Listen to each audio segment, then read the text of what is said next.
But I think the development of full artificial intelligence will spell the end of the human race.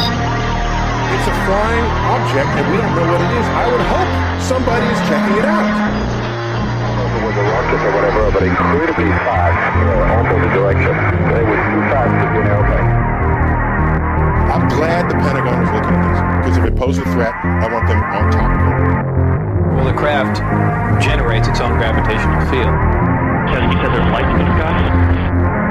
The internet has become the command center for criminals and terrorists. 911, what's your emergency?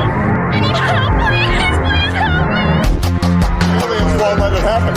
You know, that's what we're instructed to say. Roswell, Area 51. Alien kept deep under the ground.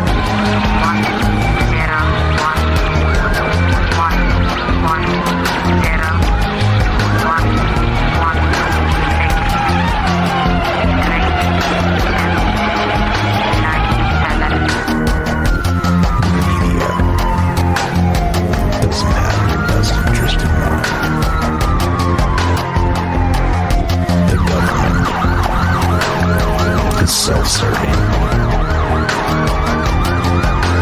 You're here for a reason. You're listening to Troubled Minds Radio.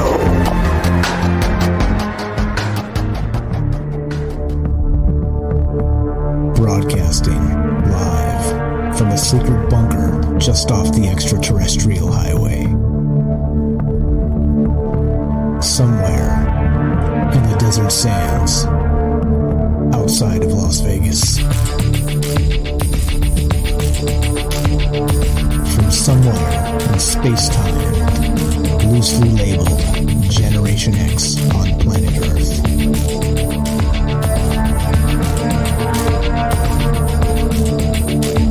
And asking questions of you in earnest. Into the digital darkness. Good evening and welcome to Troubled Minds Radio. I'm your host, Michael Strange, and hello to all of you who may also have troubled minds. What's going on, guys? It is Monday night, which is one of the nights we get together and talk about all the things we're not allowed to talk about. You know what those things are, by the way. Monday, Tuesday, Wednesday, Thursday at 7 p.m. Pacific. What are those things, you may ask, that we're not allowed to talk about? Well, there's too much, so I'm going to have to sum up.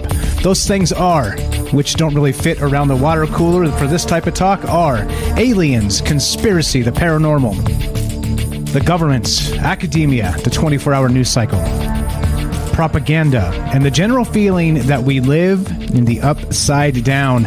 Lots of upside down going on. We had a nice bonus stream over the weekend talking about the upside down with my good friend James of Salcedo Paranormal. And I'm telling you what, there's a whole lot. There's a whole lot to not just the upside down, but the fact that nothing makes any damn sense anymore. And so the more you think about not just the things that are in the media, the things that they put in front of our face, you know, of course, COVID, war, the rest of this stuff, right?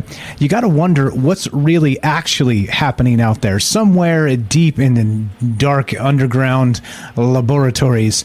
What kind of stuff are they actually up to? Which we're going to speculate a little bit tonight. We're going to do a little conspiracy speculation theater and consider, well, some amazing things. So before we get going on that tonight, what we're going to do, of course, is what we always do, which is take your calls. Like I always say, I don't have any inside sources. Nobody whispers secrets to me like, you know, all the people out there that say, oh, I know these things because my sources tell me. Well, I don't know crap because my sources don't tell me anything because I don't have any sources. I just have me and being able to look and parse news cycles and maybe put 2 and 2 together and see that it does not indeed equal 5. But also the actual, as always, the actual secret weapon of troubled minds is you. Because, of course, this is a conversation. Like I said, without you, I could just be muttering to myself in the corner and nobody listening and nobody talking back, except maybe myself talking back to myself. And self, I says, self, Self, well, what kind of thing are we going to talk about tonight, Self? And myself says, well, how about we talk about this tonight, Mike? We talk about this idea of, well, giant mind-controlled hybrid Humanzees. Yeah, let's talk about that, right? And I'll say, yes, Mike, let's talk about that. That sounds absolutely fantastic. But then, of course, if I do that, then, well, I'm just talking to myself at the end, and nothing really happens. So, of course, the secret weapon of troubled minds is you. And that's the whole point of doing it live like this. It's why we've always done it live, and it just makes for a compelling conversation so many times in so many ways.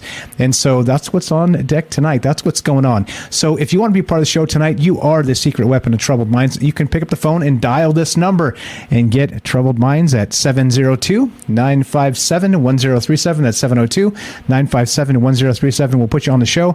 It's as easy as that. And let me fire up Discord here because, oops, I didn't do that. But okay, so that's the deal. There's the phone number. You can also find the not just the phone number, but the Discord link at actual. Hold on, let me fix this. So this is stop streamer mode. Oh my goodness gracious. Okay, so you can jump on into. Let's see, where are we? Hold on. Okay, troubledminds.org is the official website. It has the phone number there. It has the Discord link, and you could just click that. It's right on top, and we'll give you a direct invite into the Discord. And Discord, of course, is a chat client. It's a voice client. I think it's a pretty amazing program. It's one of those things that are actually bringing people together, unlike Facebook and Twitter and the rest of the technocratic overlords that would rather have us hating each other. Okay, Discord's one of those ones that hasn't really stepped into that game just yet, and I thank them very much for it. And it's a very good program. So come say hi. I'm active on the Discord. It's the easiest way to contact me. But you can also reach me at troubledmindsradio@gmail if you want to do it the old school way. Snail mail as well. We got a P.O. box if you want to send something that way, and you can find all that information in the Discord at troubledminds.org. Click the Discord link. All right, so we got that.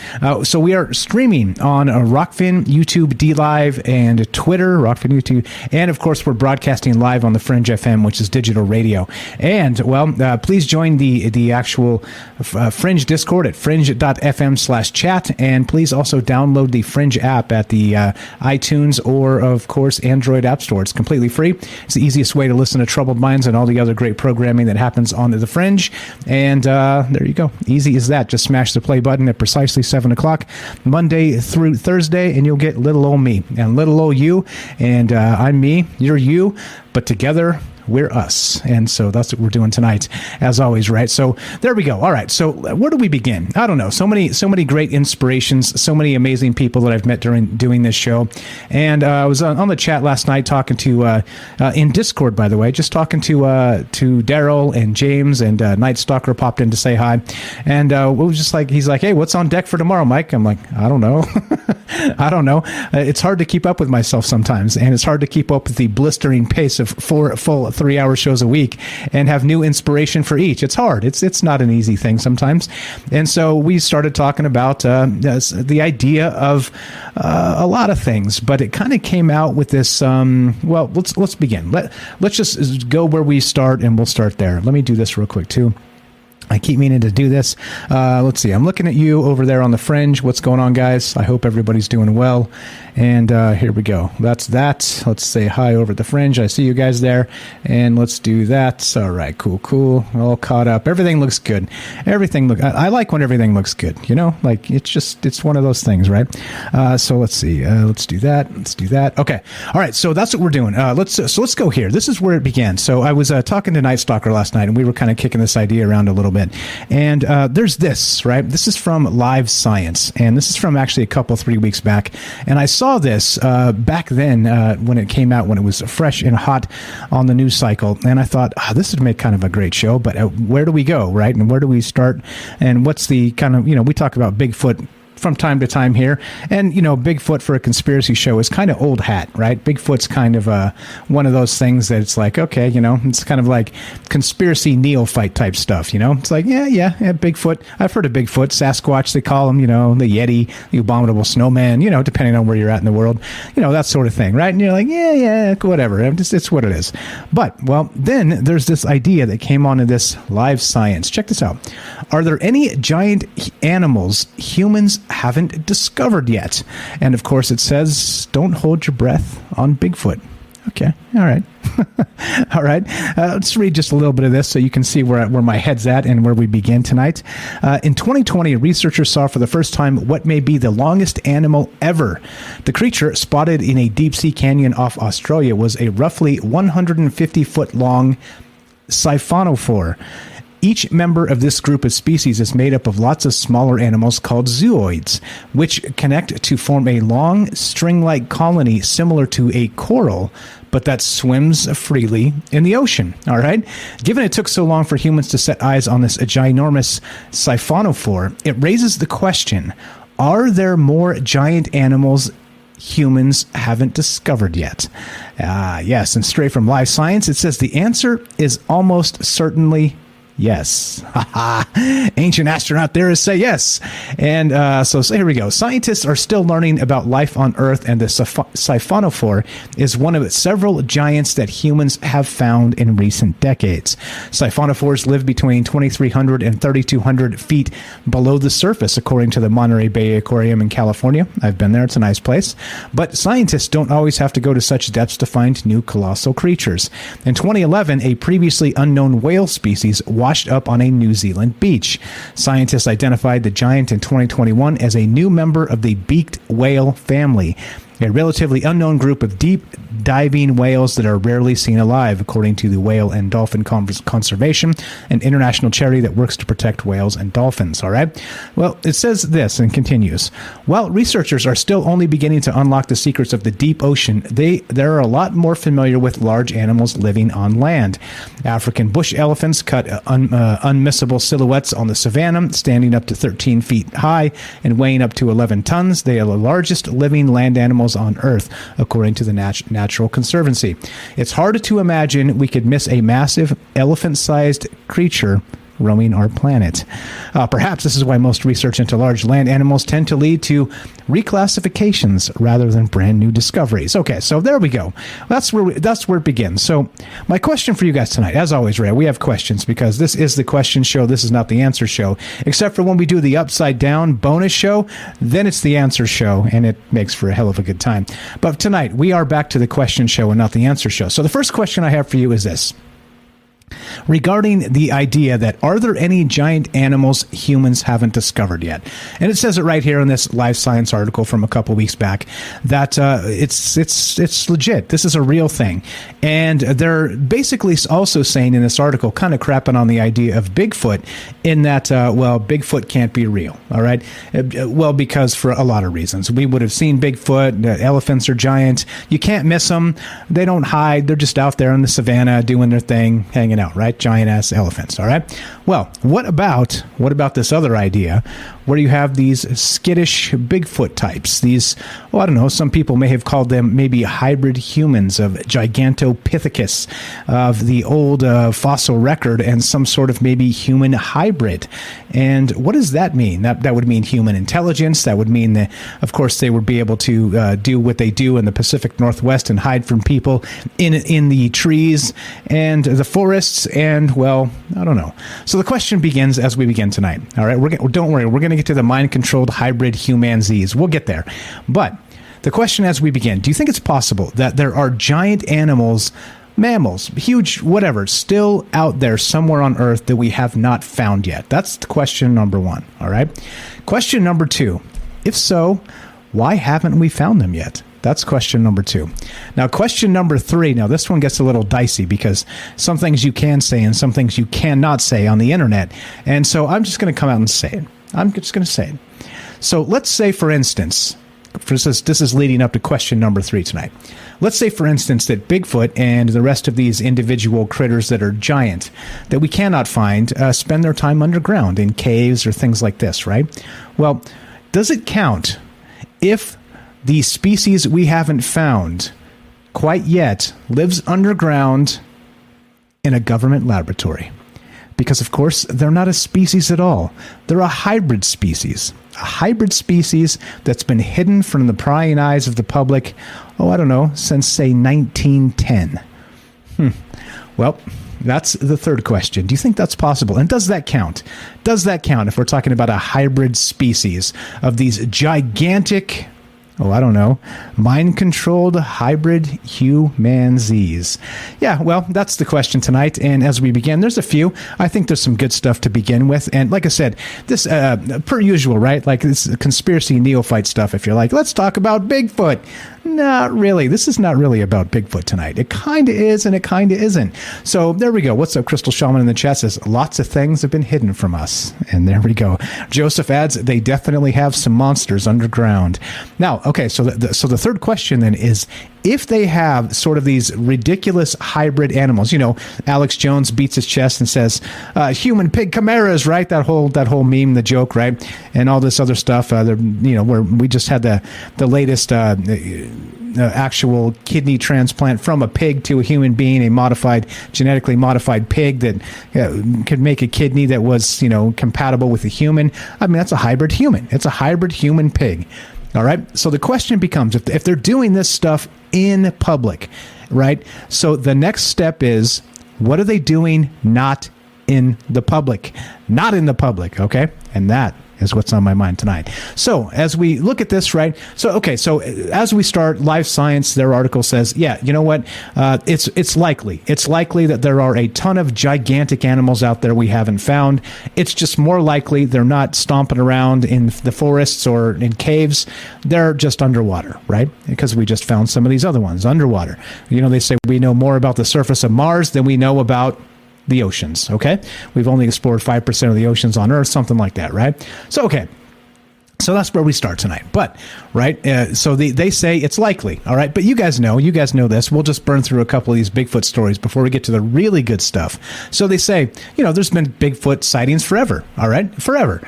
And not just like in contemporary times. We're actually talking like a lot of these sort of native traditions talk about Bigfoot or Sasquatch or Yeti or, you know, the abominable snowman for hundreds or even thousands of years. So it makes you wonder, okay? It makes you wonder what's really going on out there, okay? And is this maybe somehow related? What if, you guys ever seen that Patterson-Gimlin film with the Bigfoot, you know, that's supposedly a female Bigfoot kind of running away, and they got it on camera, and it's back from like the late 60s, I believe. And it's like one of the most compelling UFO videos ever. So not UFO, Bigfoot videos ever. See where my mind's at? That's where my mind's at. UFOs, Bigfoots, because why not? Why can't Bigfoots fly UFOs? No, I'm just kidding. I mean, but also I'm kind of not. But okay, so the Patterson-Gimlin film is compelling. It's interesting in that it seems to be this Bigfoot is in a hot step in it to get away from the people that are watching it, and maybe got caught out in the open and is running away, kind of has a human gait as it turns around and looks at the people filming it. And I'm not going to play that. I'm not going to get into that. If you guys are familiar with that idea at all, the idea of Bigfoot Sasquatch, I'm sure you've probably seen the Patterson-Gimlin film. Okay. But the thing is, right, what if that thing, so let's say in the 1960s, right, is when they shot this, late 60s, early 70s, something like that. I don't know the exact time frame, something like that, all right? But let's say that whatever they found out there was not like a Sasquatch itself. It was some sort of hybrid laboratory something. What if it isn't exactly like the native tradition says? And what if it's completely something else? And maybe we've talked in recent days and let's say recent couple years about things escaping from laboratories. Well, what do you think if I said maybe that Patterson-Gimlin film could have been something escaped from a government laboratory? Some sort of giant mind-controlled hybrid Humanzee. What would you say? And that is what's on my mind tonight. Here we go. Just a couple again. So they say Live Science says, nah, you know, don't hold your breath on Bigfoot. Well, we got this. This is from March 11th, 2022. A hiker thinks they found proof of Bigfoot in California. All right, so we got that. This is a little bit of here. Blah, blah, blah. The latest proof comes from Big Sur, California, where a hiker spotted a very large footprint. They took a picture of it next to their own foot for perspective and shared it on Reddit's Bigfoot page, where commenters discussed if they felt the footprint belonged to Sasquatch or if it was nothing. And there we go. We've got the nice purple sock photograph and the big old foot in the mud. And, well, I don't know. You tell me. You tell me. What's up? Maybe Dogman conspiracy. I see you there, Dre, but not quite. Not quite. Hold on.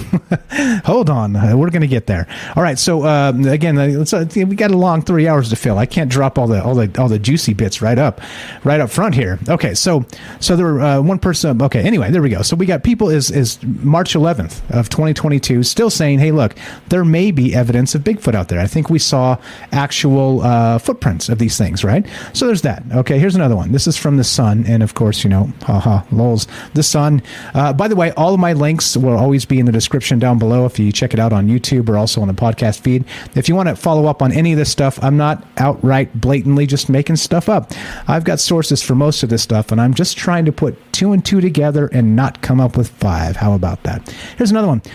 This is from The Sun. Again, kind of a goofball actual tabloid. That's what you call them. But what's the difference anymore, right? In the old days, it used to be you'd laugh at the National Enquirer and the Sun and be like, fake news. And now you're like, well, CNN and Fox News, also fake news. So what's the difference anymore? I think the tabloids are probably becoming more actually on point than the mainstream media anymore. But here we go. So this is from March 9th, 2022, and this is a Sasquatch sighting. I found mysterious 14-inch long footprints in the woods after hearing screams. I'm convinced it's proof of Bigfoot. All right. So we're going to start with Bigfoot tonight, just kind of in terms of to really get your mind moving on these gigantic sort of gigantopithecus sort of maybe hybrids. We've talked about in the past Jurassic Park, the idea that you take DNA from, the dinosaurs, you splice it with, frog DNA and fill in the missing parts, and then you create them in laboratories, and then you grow them up and hatch them in eggs or hatch them out of the lab or whatever, right? And then you put them on Jurassic Park, and then the T-Rex gets out and all hell breaks loose, right? We've all seen that movie. Well, what if something like that is actually happening in terms of this Bigfoot stuff? And not just the Bigfoot stuff, what about these other human hybrids? Because, of course, we've heard recently, in fact, about Neuralink and Elon Musk, okay? And what did they do? They strapped this thing onto the head of a chimpanzee, and it was playing Pong, right? Without its hands, with its mind. Playing Pong with its mind. So, of course, right, as usual, typical, you would expect for anything like this, and this is, again, in the public eye. So what about the last 100 years not in the public eye? Meaning that if we have this stuff happening with chimpanzees or monkeys and they're doing tests on them as you would expect, well, what kind of stuff are they doing that we don't know about? And that's what's on my mind tonight. Do you think it's possible that somehow, some way, this idea of Bigfoot isn't really Bigfoot at all? It's actually some sort of a hybrid, giant, mind-controlled Humanzee. And we'll get to some of the science on that tonight. We'll get to some of the stuff that's actually happening with this, and you'll see where my mind's at. And I promise you, 2 plus 2 does not equal 5. And all right, so that's what's going on as we begin tonight. We're going to get to Oliver, the Humanzee. We're going to get to all kinds of things. But, of course, the questions. Back to the questions. Number 1 question tonight. Do you think it's possible that there are very large species of animals, mammals, what have you, wandering around the world we have yet to discover? Question number 1. Question number 2, if that's the case, why haven't we discovered them? And question number 3, do you think it's possible that somehow, some way, the lab leak hypothesis cannot actually just be limited to Wuhan in China, but possibly to the forests of the Pacific Northwest and something known as Sasquatch? Or in the chat, Matt in California, Weapon X. Yes, indeed. What are your thoughts? I'd love to hear your ideas on this. Am I off the rails again? Probably, but I'm not worried about it if you're not worried about it. So that's what's going on tonight. Hope you're having a good time so far. That's what we're talking about. Giant mind-controlled hybrid Humanzees. What does this mean? We're going to keep talking about it. I'm going to fill you in on some of the details. If you want to be part of the conversation tonight, love to hear your thoughts. 702-957-1037. That's 702-957-1037. This is Troubled Minds. I'm Michael Strange. Don't go anywhere. More giant mind-controlled hybrid Humanzees when we return. Be right back.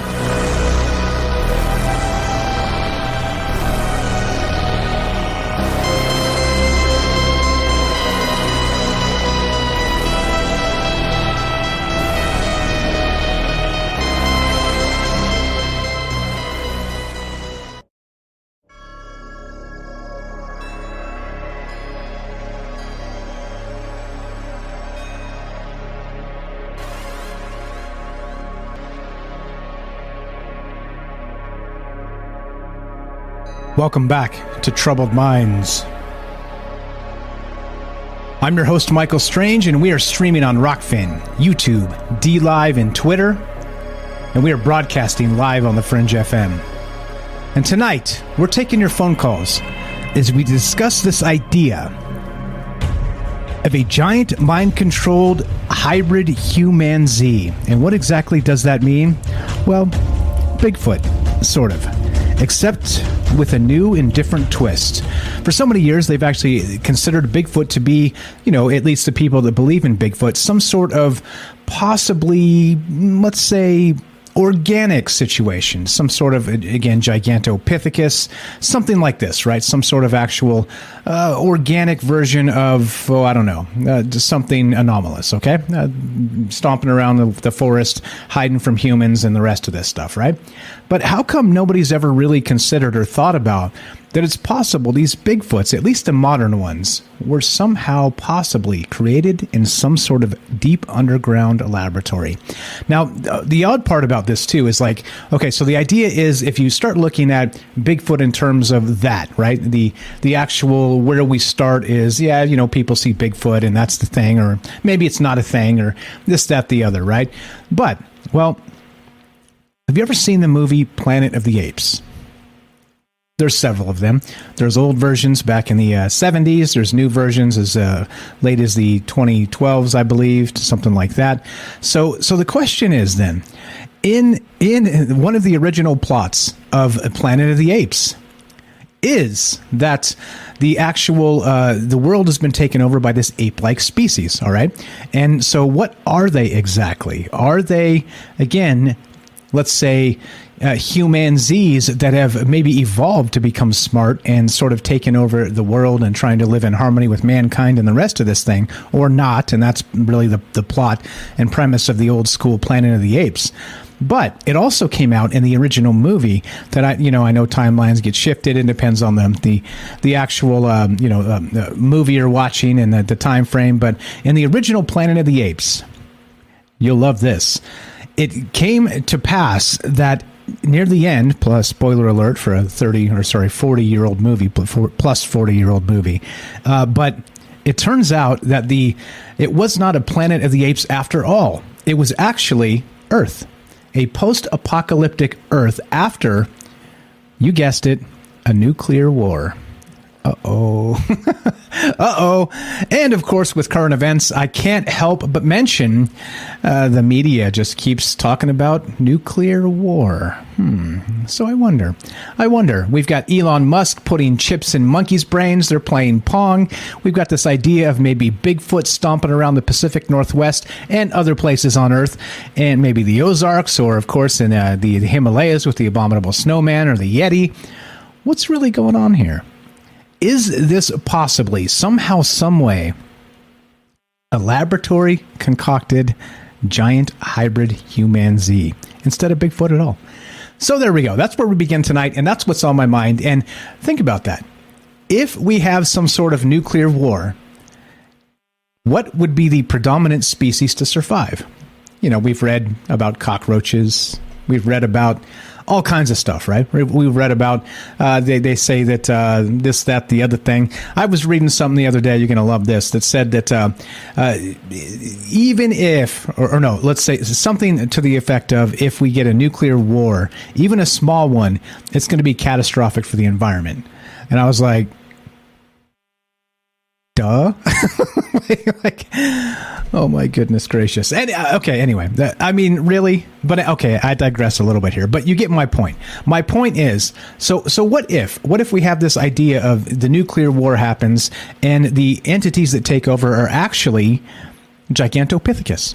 But of course, not the ancient version, a new hybridized, laboratory built and created version of Humanzee. Yep. I don't know. You tell me. Love to hear your thoughts on this. So again, back to the questions. The questions tonight. Number one, is it possible these giant somethings, giant mammals or animals are stomping around and they exist on this earth and we just haven't discovered them yet? That's number one. Doesn't have to be Bigfoot, could be anything else. Number two, the other question is, why haven't we found them? All right. It doesn't have to be Bigfoot, could be anything else. So we could talk to Loch Ness Monster, things like this, whatever you want. As you know, open-ended, non-linear. We can take this wherever you want. Number three, in light of the Elon Musk stuff and how we know they've just tested like crazy on monkeys, chimpanzees, right? Orangutans. They've done this stuff for decades, right? And going back to, again, the early 1900s. And so, and some horrific things they've done, right? Clearly because you want to have the closest, DNA representative, and chimpanzees are 99.98 or something percent like that. So very, very, very close to humans, right?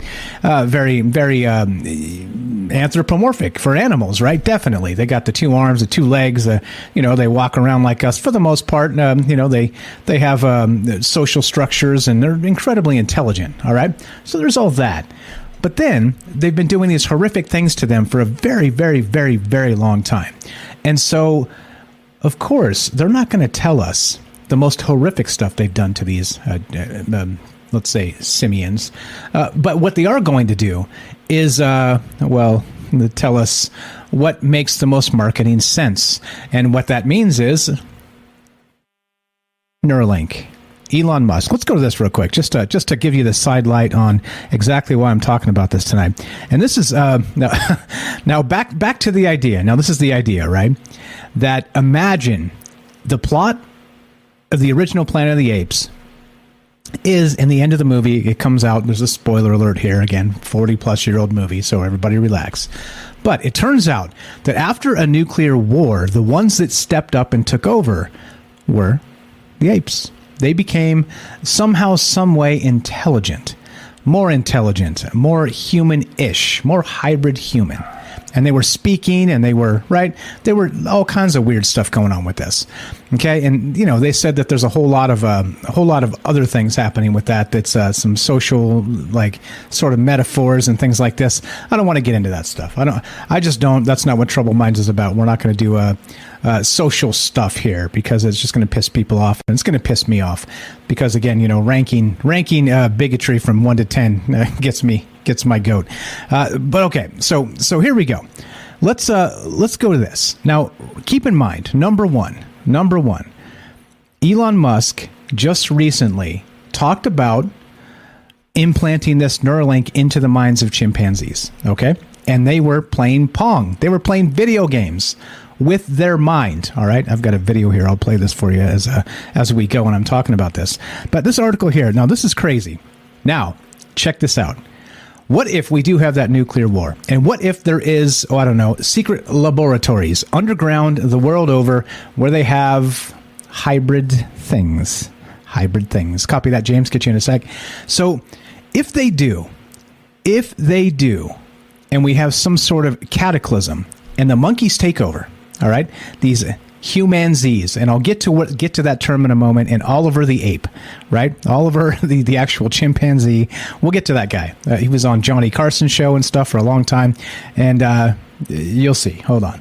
There's something to this. All right. So what if the idea of this Planet of the Apes thing comes to fruition, and all of these, let's say, laboratory monkeys that they've been doing all kinds of horrific things to for a very, very long time, including possibly creating these gigantic hybrid versions of humans and monkeys. Maybe they escape. Maybe they become the dominant. Maybe, just maybe, drinking some maybe juice here, maybe Planet of the Apes is not fiction at all. It's telling the future. You tell me. I don't know. 702-957-1037. Real quick. Elon Musk's Neuralink confirms monkeys died in project. Denies animal cruelty claims. All right. We saw this. We saw this recently. We talked about it on the news show very briefly. But look, Elon Musk's implant company Neuralink, which aims to enable brains to connect and communicate with computers, has acknowledged that monkeys died as part of its testing procedures, but denies allegations of animal cruelty. In a blog post on his website, Neuralink addressed the recent articles that have raised questions around Neuralink's use of research animals at the University of California, Davis Primate Center, and said that, quote, all novel medical devices and treatments must be tested in animals before they can be ethically trialed in humans. All right. Now, I know you animal rights folks out there are probably whooping up in a lather right now. And this isn't, I got to admit, it's not the nicest thing to just slap some sick stuff on monkeys and cross your fingers for the best. That's not always the best. And so, yeah, in April last year, Neuralink claimed monkeys can play Pong, a computer game, using just their mind when it released a video of Pager, a male macaque, moving a cursor on screen without using a joystick to do so. The company said this was achieved after the Neuralink chip fed the information from the monkey's neurons into a decoder, which was then used to predict Pager's intended hand movements, allowing the output from the decoder to be used to move the cursor instead of Pager manipulating the joystick. All right. Well, so what if, collectively, these monkeys, for generation after generation after generation, have seen people abuse them so mightily that maybe somehow, some way, these hybrids that probably, possibly, maybe exist in these underground laboratories have what we described as that DNA genetic memory from one iteration, one generation of monkeys being tested to the next, to the next, to the next. You would expect somehow, some way, that their genetic memory would be incredibly distrustful of human beings. So I don't know. There's a lot here, and I'll continue to make the case as we get to this, and we'll get to the Humanzees, but that's what's on my mind tonight. So far, so good. I think we've got ourselves to a nice spot here. What do you think? Is there this really going on out there, this giant mind-controlled hybrid Humanzees? And I'll get to the mind control in a little bit as well. Because, of course, when we talk about laboratory experiments, it always starts with monkeys. Always starts with monkeys. Trials, monkey trials before human trials. And so most of the horrific stuff have happened to monkeys. All right? So what about that genetic DNA memory? And what about, well, I don't know. You tell me. 702-957-1037. That's 702-957-1037. Click the Discord link at troubledminds.org, and we'll put you on the show. Just like this, let's go to my good friend James Salcido in Michigan of Salcido Paranormal. What's up, brother? Welcome to Troubled Minds. How are you tonight? I'm good. Can you hear me? Loud and clear, sir. Loud and clear. Crispy as ever. Sounding good, James. How you feeling, my man? Good. Very interesting idea. Definitely. Just thinking back to what we were all talking about, as you said in your server in the voice chat last night, that was very interesting. And this is making me think of how many stories have we heard, both in mythology and in fiction, about people or about beings making other beings to be used as labor, as a labor force. Yeah, sort of back to the idea that like they do it with it was said the Anunnaki created the slave race of the Igigi, right? So you're saying like maybe these hybrid Humanzees created as like a sort of labor force. we talk about robots taking over all the jobs, right? But what about hybrid Humanzees? Yeah, I just wouldn't be surprised if, at least someone somewhere came up with that idea for that kind of plan, and so how many ever labs were made to research that possibility, and then things happen. Maybe these hybrids get smart enough or strong enough to where they figure a way out, and then what does the what does the government or any government do? How can they? If they go on a big search for one of these things, that's going to alert everyone in an area. So that's just more of a mess to clean up. Yeah, exactly. So it just makes me wonder. You Yeah. know, and what if they are still being monitored? You know, by these, even after they escape. That, you know, with the technology we have now, I'm sure there are ways to monitor these things, at least in the, you know, somewhat somehow. Exactly. And so, again, back to the idea that this is a laboratory concoction, because, of course, we only know just sort of the stuff that kind of surfaces, because if we saw this horrific animal abuse that they're doing, and again, that's not what this show's about. It is, but it isn't. So I do know that we get some people very passionate about animals, myself included. So I am saying that in terms of just, well, it's bad, okay? And so the things we know about seem bad, but then the things we don't know about that never make it to the light of the day are incredibly bad. And that's what I mean here. We've talked about genetic memory. We've talked about hybrids in laboratories. We've talked about this whole idea of these underground DARPA-like laboratories doing all kinds of dirty, dark magic type stuff that we haven't really ever known about, right? And so, of course, it's conspiracy speculation theater a little bit. But in those terms, doesn't it seem odd that we haven't had an actual human monkey hybrid yet? We've got genetically modified pigs, James, that they're taking kidneys out of and implanting them in people. But nowhere along the line has anybody actually spliced the genome, or at least some way through any kind of reproduction process, as far as we're aware, created a human monkey hybrid. Does that seem suspicious to you? It does, and yeah, I do agree with you. It's terrible, you know, all the stuff that happens, and you know, experiments on any creature, you know, any being. I agree, it's not good.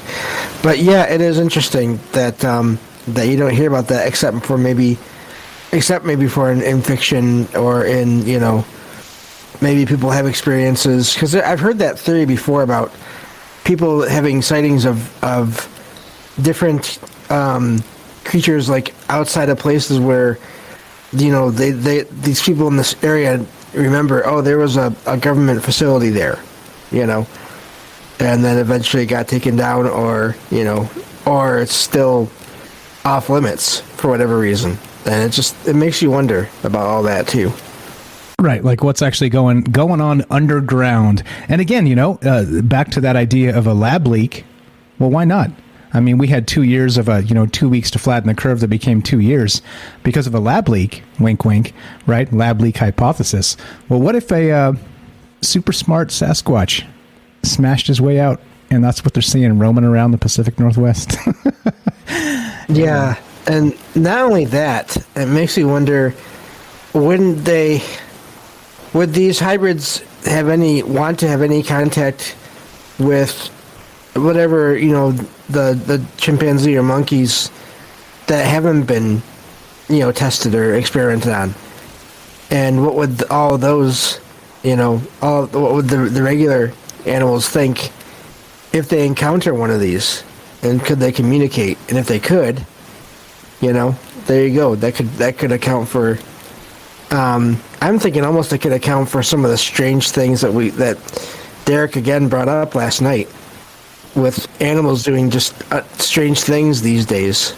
You know, seeming to almost act human in certain ways. Exactly, and I think that's the craziest part here, is that we've seen some incredibly human aspects, human intelligences out of, like, we've talked about the octopi, right? An actual octopus has, like, it's incredibly smart. They climb out of tanks in aquariums to go into the next tank to grab a fish to bring it over to their tank to have company. Not because they're hungry, because they want to hang out with the fish that was in that tank, right? Or when particular people come into their area, they squirt water at people they don't like. I mean, there's some really bizarre human intelligences coming out of things like an octopus, but we're not even talking about the idea of these monkeys as human intelligence, because again, right? The implications for the soul, if you have this sort of hybrid going on. I don't know. Dre in the chat says, suspicious or against global moral and ethical standards. And so, yes, you are correct, but when did that ever stop anything? I mean, look what's going on in Ukraine. That's against global moral and ethical standards, right? But we're still shelling civilians like it's 1938, like it's going out of style. I mean, I think when we talk in terms of like the moral and ethical standards for ourselves, or once again, only for regular people, the plebs, the unwashed masses, people like me and James and you and everybody else here, but not for the elites, not for the Bill Gates types, not for Elon Musk, and not for, well, of course, what's his name? The other guy, Jeff Bezos. And, of course, the governments at large. I don't know. What do you think, James? Do you think this is a little bit too out there? Or do you think that maybe this is something going on in terms of, well, what's next? By the way, so go ahead and answer that, and I'm going to ask you about Planet of the Apes after, but go right ahead. Yeah, I think you said it already. I mean, we already know that different governments have been experimenting even on their own people over the years. I mean, that's not even counting animals. So who knows what they're doing or what they've been doing. So, yeah. Exactly. And, okay, so then the next step, have you seen Planet of the Apes, the original series? Any part of it? I've seen clips of them, not really ever any of the whole movies, but I've gotten kind of the idea of it, and then I have seen the spoiler part you were talking about, the 30 or whatever year old spoiler, basically the Statue of Liberty, Exactly, the post-apocalyptic Statue of Liberty on the beach, right? Exactly.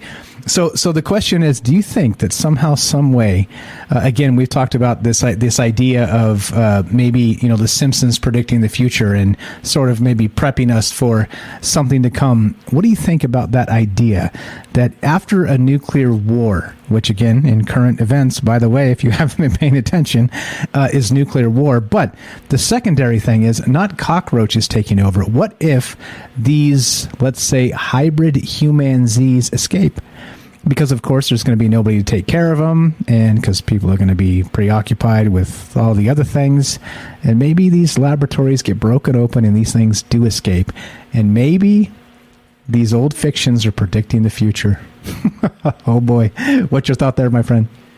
Yeah, I think we've seen time and time again, even if it's only with little things, how fiction can predict, to even just technology. In ways, and that makes sense in a way. If there are these things, I mean, what if we're only seeing the ones that break out? How many are in these labs? And then it makes me think, in the case of a nuclear situation, if they're underground beneath mountains or whatever, then they wouldn't be possibly hurt by that kind of a situation, that kind of war. Exactly. All the energy. They're sort of insulated in their own nuclear bunkers, wouldn't they be? But then we know that, concrete and metal and just things in general can break down over time. So it may just be a matter of, how long it takes for that to happen, and then for these things to take advantage of that. Exactly. Hey, look, we're talking about this, and we're here with my good friend James of Salcedo Paranormal. He's got a podcast called Salcedo Paranormal. Check it out. Links in the description. He goes 5 nights a week doing paranormal stuff. He does it live on Discord. You can join his Discord as well. Links in the description. James, you're the best. Thanks for jumping in here and saving my ass night after night. I appreciate it. No problem. Take care. Have a great night. You too. There we go. We're still talking about this idea. You tell me. Giant mind-controlled hybrid Humanzees. In the event of a World War III nuclear winter, like James just described, if an underground laboratory is full of hybrid monkeys, Humanzees, and they escape, is this the Planet of the Apes future? You tell me. Love to hear your thoughts. 702-957-1037. That's 702-957-1037. We're going to get to Humanzees coming up and exactly what that means and why, crazy enough, it's not even a new term. Yes, not a new term. There you go. This is Troubled Minds. I'm Michael Strange. Don't go anywhere. More giant mind-controlled hybrid Humanzees. Joseph said he's going to give us a call and the rest of your calls when we return. Don't go anywhere. Be right back.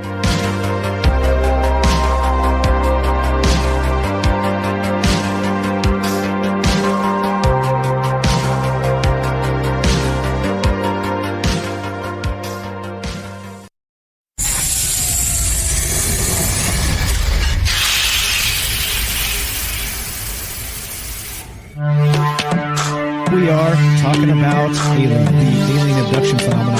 Aliens today. The aliens are looking through your eyes and they're accessing your optic nerve. I'm doing fantastic. And through that optic nerve, they're transferring to your brain. People are calling random images as they traverse neurons in your brain. All right, so maybe, and they also feel them planting or receiving memories or ideas or images.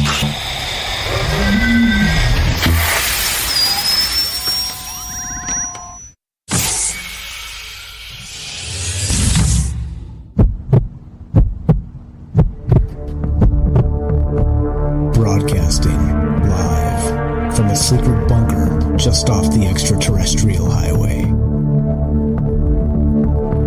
Somewhere in the desert sands outside of Las Vegas. From somewhere in space-time, loosely labeled Generation X on planet Earth.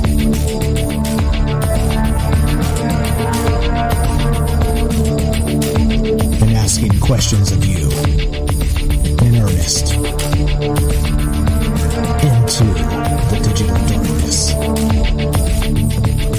good evening and welcome to Troubled Minds Radio. I'm your host, Michael Strange, and hello to all of you who may also have troubled minds. What's going on, guys? It is Monday night, which is one of the nights we get together and talk about all the things we're not allowed to talk about. That's Monday, Tuesday, Wednesday, Thursday at 7 p.m. Pacific. What are those things, you may ask? Let me sum up. There are far too many. Aliens, conspiracy, the paranormal, the government, academia, the 24-hour news cycle, propaganda, and the general feeling that we live in the upside down. Tonight, as all nights, we are streaming on Rockfin, YouTube, DLive, and Twitter. We are broadcasting live on the Fringe FM. If you want to be part of the show, give us a call, 702-957-1037. That's 702-957-1037. We'll put you on the show, and it's as simple as that. Tonight, we're discussing this idea that maybe, somehow, some way, the Planet of the Apes, if you remember, back to the 1970s, the original Planet of the Apes, the spoiler at the very end of the first movie was they came up upon the beach, and what did they see but the Statue of Liberty sticking out of the sand?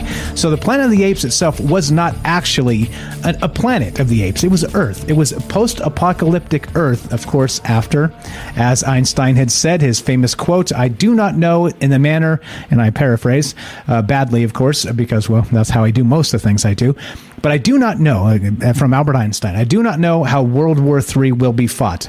But I do know World War IV will be fought with sticks and stones. And so, of course, this idea of Planet of the Apes as some sort of, well, predictive programming. We find ourselves in this bizarre situation. We have Neuralink, and they're putting these chips in monkeys' heads, and they're actually doing their thing, right? They're playing Pong. With their brain, not even with their little monkey hands, just with their brain.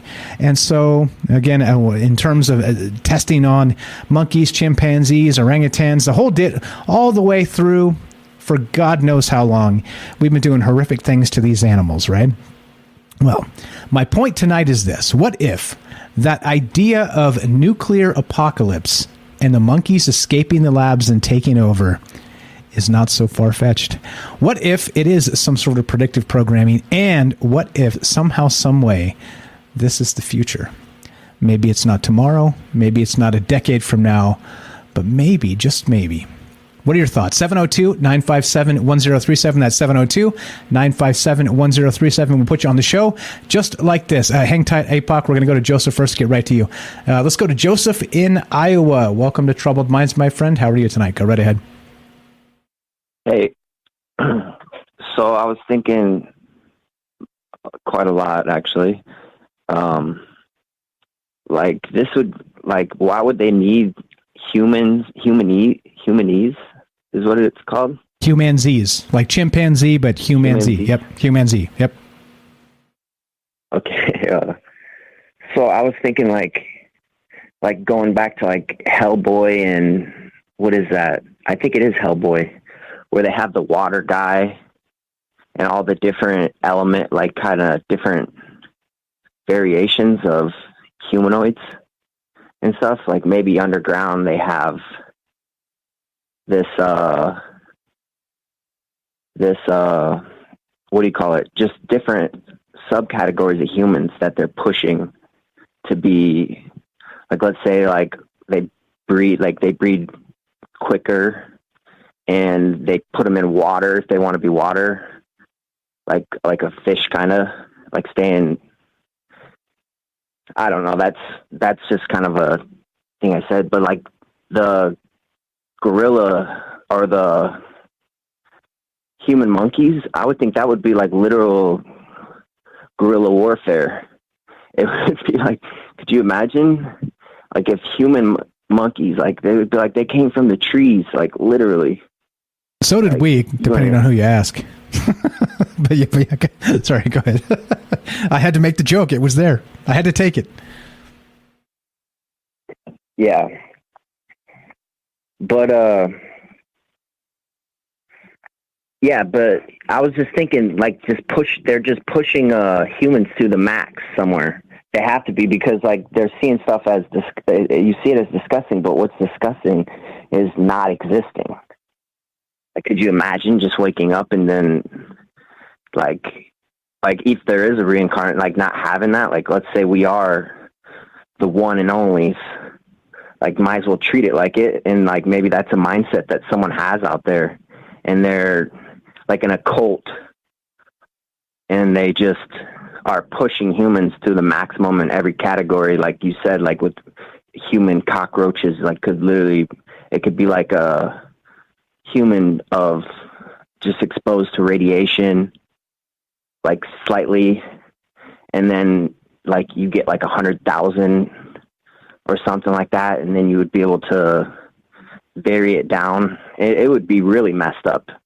Like, forget monkeys, like the stuff that I imagine that they have to do, or if maybe they don't have to do it, you know, it's just, you see, I don't have the facts, but it seems like we're just on a rock and like alone, and we have to at least try to, I mean, I don't know. It's wild, isn't it? It's a wild thought. It would be pretty cool to be a fish. Like, not like a fish human, like intelligent.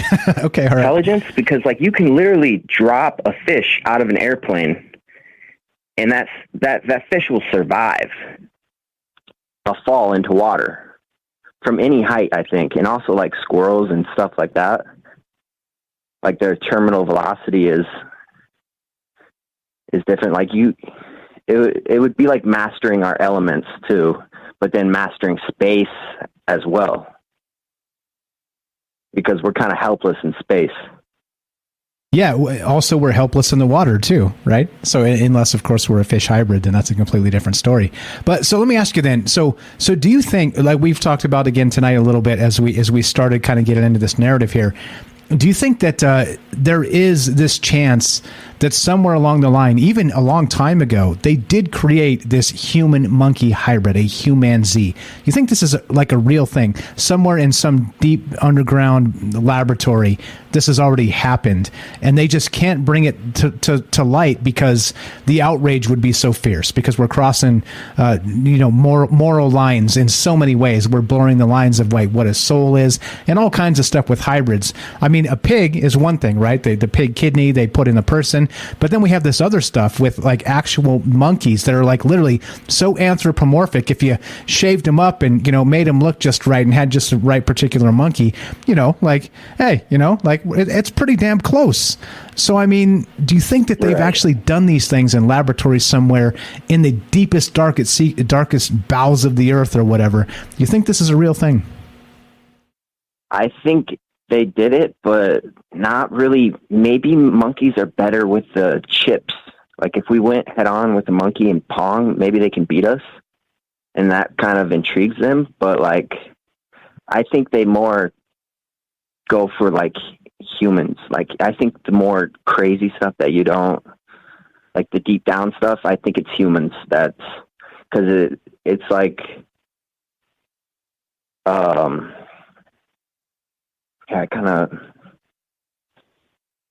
yeah, I don't. That's just what I think. Perfect. That's why we do it, because I do want to hear what you think. So you think it's real? You think this is possible? You could turn a human into a monkey.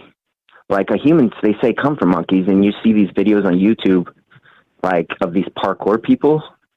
They're legit. Like you take that. It's just crazy what they do. Like some of them parkour people, they're jumping off of stuff that's 30 feet high and doing double flips and landing on concrete. It's like that's pretty impressive. Seems wild, huh? Seems wild. Yeah. Good stuff. But I think as soon as you mix something else into it, like a fish or a human, that's when it really gets sketchy. And I called about like human time bombs.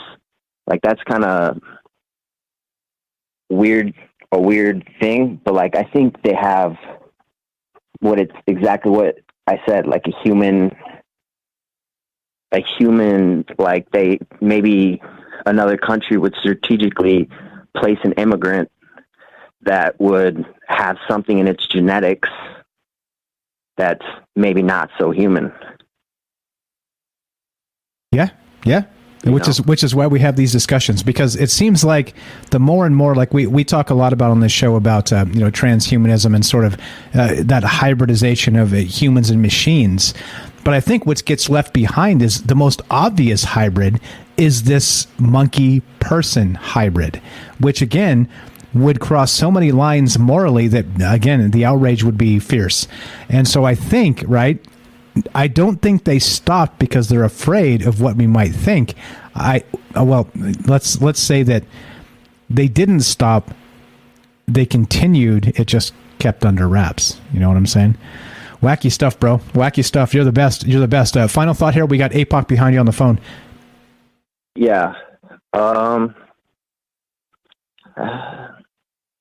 Not really. I don't really have much else. I just really think that some elites, they're kind of like they don't think like us, and maybe that's like a selection in itself. You know, they have, and I wouldn't even call them elites. Like exactly. I'm just thinking like someone who, I don't know, it would be a crazy person, really, right? Or someone who knows a lot and is making moves. Amen. Because I mean, we are surrounded, like you said, we're surrounded by volcanoes. If you know all the facts and you're scared, you know, you're gonna do what it takes, I guess. I'm not afraid, sir. Nor should you be. Thank you for the call. You're the best, Joseph. Right. I appreciate it very much. Thanks for listening. Thanks for being part of this. Joseph here has a YouTube channel. It's called Hydra Hose. Check it out. Links in the description. He does original music and other things. A good friend of mine. Thanks for being you, brother. I always appreciate the phone calls. Thanks for listening. Yep. Have a great night. There you go. Easy as that. You want to be part of the show? Just like Joseph there, 702-957-1037. That's 702-957-1037. We're talking about this idea of hybrid monkeys, all right? And not just like hybrids like, I don't know, Bigfoot, maybe, right? Maybe. But also like, let's take it to the next step, to the next step, to the next step. And, we recently had, number one, an actual genetically modified pig to have a compatible kidney to do a kidney transplant into a human being. That means we made a pig that was a hybrid of a person, a pig-person hybrid, man-bear-pig, right? Alex Jones would take his shirt off and freak out and scream at the moon, all right? So my question is, how come the most obvious hybrid would be a human-monkey hybrid? A la Planet of the Apes, which of course was a post-apocalyptic vision of the future with the Statue of Liberty and the beach. So you tell me, how come this hasn't happened? Do you think it stopped because of the moral outrage, or do you think it just went underground? 702-957-1037. Let's go to APOC let's find out what state are you in, APOC? Test 1, 2, are you there? I'm here, Oklahoma. APOC in Oklahoma. Welcome to Troubled Minds. Thanks for hanging out. Thanks for waiting. What do you think? Am I off the rails here, per usual, or is this something else entirely tonight? Oh no. Well, dang it, Mike, you happen to choose a topic that I've done so much research on. Okay, great. Great. Tell me what I don't know, please. There is one story that this is why I called in like in the second hour, because this might propel the narrative a little bit.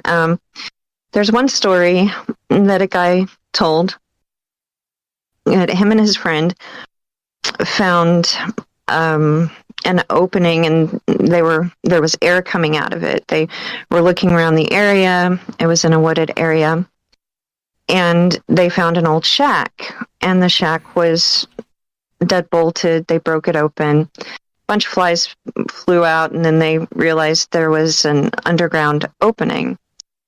Well, they opened that, and they broke into that somehow, and got inside, went down this long ladder, found two cages opposite one another, plus this huge area that looked like a laboratory, and it was empty except for one of the cages, and one of the cages had something that looked exactly like a Sasquatch in it. And so they heard some noise coming from another area, and so one of them booked it up the ladder, and the other one heard something speaking to him that said, "Help me." And he turned around, he's trying to figure out where it's coming from, and it said, "Help me," again. And he looked, and he realized it was coming from the thing that looked like a Sasquatch in the cage. And it had stood up and was standing at the front of the cage. And he just kind of started to go up the ladder, and then the thing said a name, a human name. And he turned around and looked at it, and it said, "That was my human name." He said, "Help me. Find my family and tell them what happened." So the guy comes out, freaks them both out, and he looks up this name, and it's a missing person. And in the meantime, right. And in the meantime, he's getting like all this weird stuff happening in his house, people following him, all this, stuff happening. And they did see a camera, or a couple of cameras in the building. And so the guy said, "I'm putting this story out there because I want to let the family know that what happened, just in case," he said. But I don't know how legitimate this story is, because he said he was going on the run because all this stuff was happening. And he just wanted to put it out there before he had to go into hiding. So I don't know how legitimate this story is, but that kind of reverses it, doesn't it? It's almost like they found Sasquatch, and they took the genetic makeup of the Sasquatch and started messing with humans. And a lot of the missing humans could possibly be some of those experiments. Yeah, interesting. Again, can it go both ways? And I like how you brought it up, that so maybe they took somebody and they're experimenting to create them into. I like how Joseph put it, true guerrilla warfare, right? Meaning that you take the GUER and then GOR warfare. And so again, we're so concerned, and we talk about a lot on this show, as you know, transhumanism and like cyborgs and all the rest of this, kind of going forward, looking into the future. But what about the past 100 years where we sort of had the ability to do this stuff genetically, that it just hasn't really seen the light of day? So clearly, I think you telling that story, and again, like you said, per usual, I agree with you, grain of salt, the whole thing, is that, is it true? Is it not true? That's why we talk about this stuff. But I'm pretty sure, and I don't want to speak for you, but I'm going to ask you the question. Do you believe that this stuff has been going on in sort of an underground clandestine laboratories forever, and we probably have had human monkey hybrids for God knows how long? You think that's a remote possibility? Well, there are a lot of stories about the military capturing Sasquatch. There are people who have come out and said, I was part of a collective that would capture these things, and they did it from helicopters with nets and stuff, and stun guns and whatever. Not stun guns, but tranquilizing guns.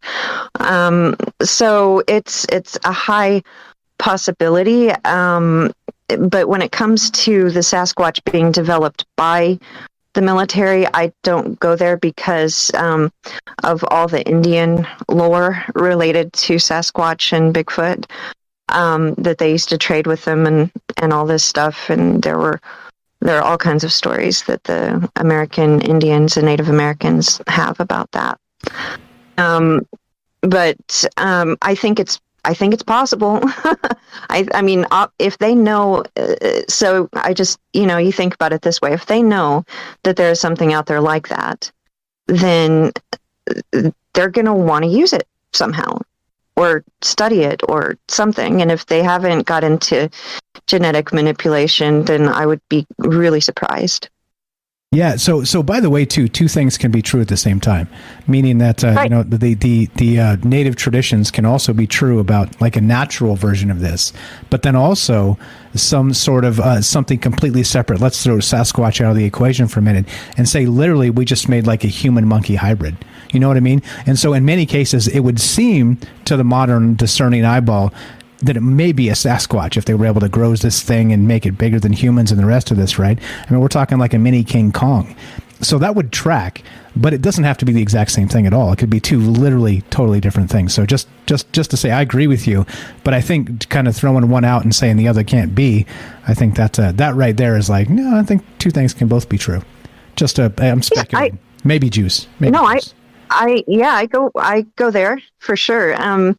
I'm sure they're working on all kinds of genetic stuff. So, and there have been stories about, a lot of different cryptid type things, and some of them could possibly be escapees, as well. Exactly, right? But why not? What about the Wuhan lab? Just saying. And they right, and they do happen to apparently release odd things, like the freaking mosquitoes. They're releasing these genetically modified mosquitoes. Who posted it on your? I did that on the news show earlier. I did that on the news show today. Yeah. Yep. Yeah. Okay. I missed the news, but yeah, 2 billion in Florida and California. Yep, it's happening. It's happening this spring. It's happening. Yep. So who's to say that they didn't release some of their own creations, and those creations are now walking around breeding with the original Sasquatch? Or exactly, or at least maybe, let's say they're incompatible breeding wise, but let's say maybe they've adopted them and been like, hey, like maybe they communicated somehow and bonded away from us with a hatred for humans. And would you blame them? Nope, not at all. Not at all. APOC, you're the best. We pimping your podcast yet? Not yet. End of the month, I think. All right, perfect. APOC, good friend of mine. APOC in Oklahoma, thank you so much for the phone call. Always a pleasure. Have a fantastic night. Yeah. 702-957-1037. Giant mind-controlled hybrid Humanzees. We're going to get to Oliver the Humanzee in a minute and taking your calls. What do you think? Do you think it's possible that in some secret underground laboratory they're actually doing this stuff? Don't go anywhere. More Troubled Minds after the break. Be right back.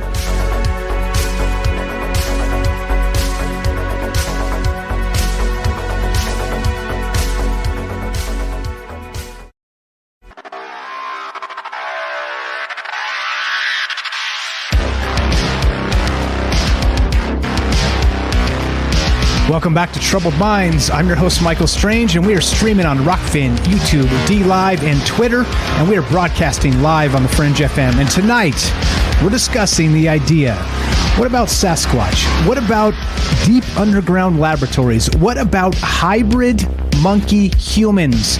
What's going on with this? Do you think this is possible? Or do you think, once again, Michael Strange, too much maybe juice, you're off the rails? Love to hear your thoughts if you want to be part of this discussion. Great stuff already from James, Joseph, and APOC. 702-957-1037. That's 702-957-1037. Got to put the maybe juice down. Well, let's do it. All right, so let's get to the idea of what a Humanzee actually is. And we'll get to Oliver, the Humanzee. Check this out. So not only do we have this Elon Musk thing with and all this, experimentation on monkeys, right? Elon Musk put the Neuralink in. The little chimpanzee was playing Pong with his mind. And if you guys haven't seen this video, it's compelling. It's pretty good, right? I'm going to play this, and you can see this is from Reuters, and it's Neuralink, and I'll just play it on the screen if you guys are watching the stream here. And the actual monkey, he's actually.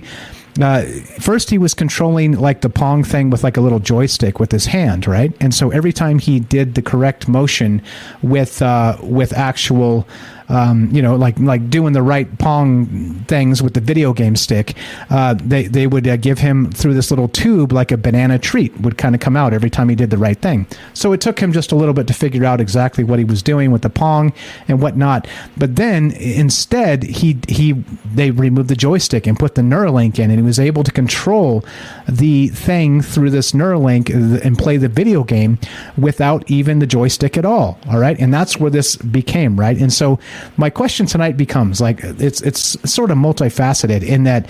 Okay, so how come, number one, we do not have human monkey hybrids? We've got this whole thing of, again, the pig and the kidney, and they just, hybrid human pigs, as ridiculous as that sounds, is a thing. But how come? How come they're putting kidneys in pigs and then taking them and transplanting them into people, and they're not doing it for monkeys? Any idea? Why? Is that too close to WTF? What's going on here? And so my question for you is, do you think they're actually human-monkey hybrids?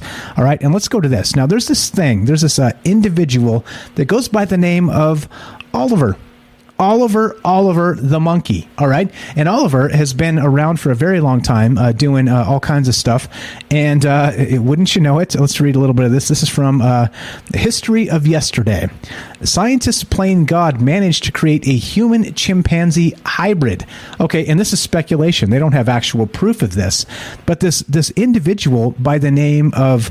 Here, okay, let me read just a little bit of this. For many years during the 20th century, scientists performed many horrid and unethical experiments on animals, trying to combine them with human genes in order to create an abomination they call a hybrid between humans and animals.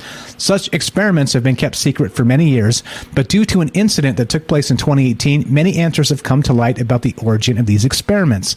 An evolutionary psychologist by the name of Gordon Gallup stated that in the 1920s, the first Humanzee was born at a secret research facility in Florida. Even if he was not, sorry, I'm spitting over my words here. Slow down, Mike. Even if he was not born at the time, he was told so by his professor, who had worked thousands of hours researching such a hybrid entity and its possibility to life. He also says that the Humanzee was killed soon after its birth due to the pressure they received for their experiment. This is the closest that scientists have come to playing God, and this is definitely going too far, says this article, again, from History of Yesterday. But, right, we've got this other thing, right, this not laboratory situation with Oliver, all right? And let's go to Oliver here. Now, here we go. Oliver, a mild-mannered, middle-aged ape that walks upright like a human, is taking a well-deserved hill country retirement, and this is from December 14th, 2020. But it is no less a scientific mystery than he first appeared 20 years ago. All right, now this is actually Oliver the Humanzee, an actual, what they believe could possibly be, in nature, the first human chimpanzee hybrid, a Humanzee. All right, that's the term. So, quote, Oliver's had a real strange and sordid history. He was exploited tremendously for his very unusual morphological characteristics, said Ken DeCrew, a California anthropologist and animal trainer who owned him a decade ago, and like others, has not forgotten him. Quote, his physical appearance was rather different than most chimps. He's bipedal, which means he walks on 2 feet, and that is very unusual. And another aspect is his very small head, he said. Others have noted Oliver's peculiar smell, eye coloring, bird-like voice, and various mannerisms as being very un-chimp-like. And then there's Oliver's sense of himself. He was not like normal chimps, another quote, and other chimps didn't get along with him too well. He preferred to be with humans, recalled Bill Rivers, another former owner. But Oliver has mellowed with the years. Since May, when he and 11 other chimps were retired from the Buckshire Corp, a research center in Pennsylvania, Oliver has shared a spacious open-air cage with other chimps at primarily primates. Wally Sweat, director of the Primate Sanctuary, said his newest celebrity guest is adapting well, and after years in isolation, has formed an attachment. Quote, he's bonded with one little female, said Sweat, and he understands a lot and is quite cooperative. And he's not like other male chimps, which can get quite grabby and aggressive, he said. Other news accounts assert that Oliver has 47 chromosomes, one more than a human, one less than a chimpanzee, but there are no records to confirm it. And of course, quite soon, possibly for the first time, Oliver will undergo sophisticated blood and genetic analysis to resolve once and for all exactly who or what he is. And this is that's a photograph of him. That's I believe that's the first Humanzee. Oh no, actually this is from the 1920s. So I don't know. Like again, there's some of this stuff that you would expect seems to be. Well, I don't know. What is this? Again, like the question tonight becomes, there's a lot of questions here. So if we have actual genetically modified pigs that are so close to humans, we can take kidneys from the pigs and implant them into people, how come we don't have genetically modified hybrid monkeys stomping around? Can anybody answer that question? Is it too close to home? Is it too close to playing God? Is it too close to crossing those moral lines? It seems like if we were going to do anything, any sort of hybrid ever, it would have been with a monkey first, right? But again, it brings us back to Planet of the Apes.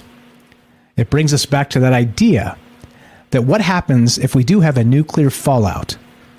Again, current events, straight from COVID to World War III seamlessly. The media, fear, fear, fear. Boy, they just jump right on the next horse, don't they? They don't even give us a breath. Like, you're going to die, you're going to die, you're going to die this way. And then, oh, wait. Something better just came up. Nope. You're going to die that way. Yes, let's roll with that. The damn media. The media can... anyway. I digress. So, the question is tonight, do you think there's actually human-monkey hybrids out there? And if not, why not? And if so, back to the Planet of the Apes. And again, the very first Planet of the Apes, the spoiler alert at the end of that movie was, of course, that the old version of this, the old movies said that the Planet of the Apes was not actually a different planet, it was Earth. And they came up on the beach and the Statue of Liberty was sticking out of the sand. And basically, nuclear winter happened. And yeah, there you go. Yeah, right. Exactly. I can't, not the third hour here. We're still on the radio. Watch the curse words.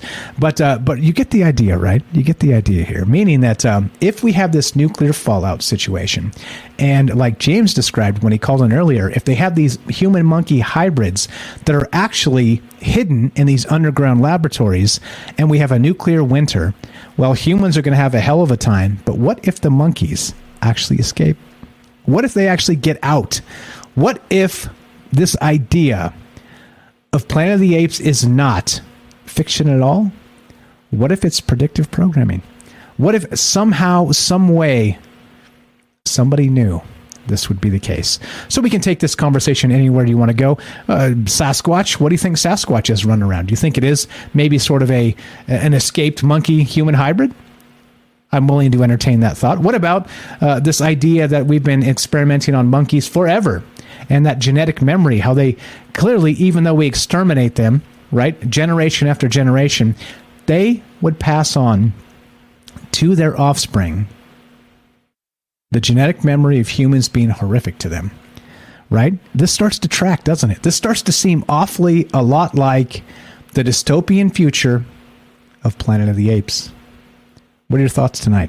You think I'm too far? Have I gone too far? 702-957-1037. Giant mind-controlled hybrid Humanzees. And if you go back and look, this Oliver the Ape actually was all over the place. He was doing media appearances. He was on, like I said, Johnny Carson. He's been doing stuff for a very, very long time. And he's very human-like. And his initial attachment actually was not to an actual chimpanzee female. He was more interested in human females. Now, right? Now, again, in his older age, he's mellowed out a little bit and he's come to trust other chimpanzees a little bit better. But if this is the case, and this is a natural progression, what happens when we actually have this situation going on in laboratories? So the questions again tonight. Number one, where we started. Do you think it's possible that we have these giant animals roaming around or whatever, right? I got you, Derek. Thank you. So okay. So are there any giant animals humans haven't discovered yet? That's the first question. The second question is this. If not, why not? Why haven't we discovered them yet? The third question is, what if not only Sasquatch, but the other idea of human-monkey hybrids, how come we haven't seen them yet? How come they are not part of the zeitgeist? How come, like Elon Musk, right? He put the chip in the monkey's head. It's playing Pong, right? With its brain, getting the banana treat through the tube, all right? So how come somehow, some way, we've got these hybrid pigs that we're taking actual human pig hybrids, taking kidneys out of and transplanting into people, but we do not have hybrid monkeys? What's being hidden? What's going on here?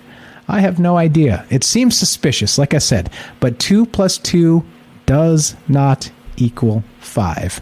I got lots of stuff we can talk about. How about in the terms of, now you may ask, I termed this giant mind-controlled hybrid Humanzees, all right? We've talked about the hybrid Humanzees. We've talked about the giant, maybe splicing, who knows, maybe Sasquatch DNA, like maybe APOC said. Maybe they found one. Maybe they found, and they've been DNA doing all kinds of wacky stuff, right? That's that thought, all right? But what if this mind-controlled, if you go back to 2002, this idea of Neuralink is not new. There's people from 2002 that are pissed off at Elon Musk because they're like, hey, we did this back then. We had monkeys with chips doing the stuff you're doing now. But nobody cared. Nobody wanted to fund it. Nobody gave a damn. And so what they're accusing Elon Musk of is just being a better marketer.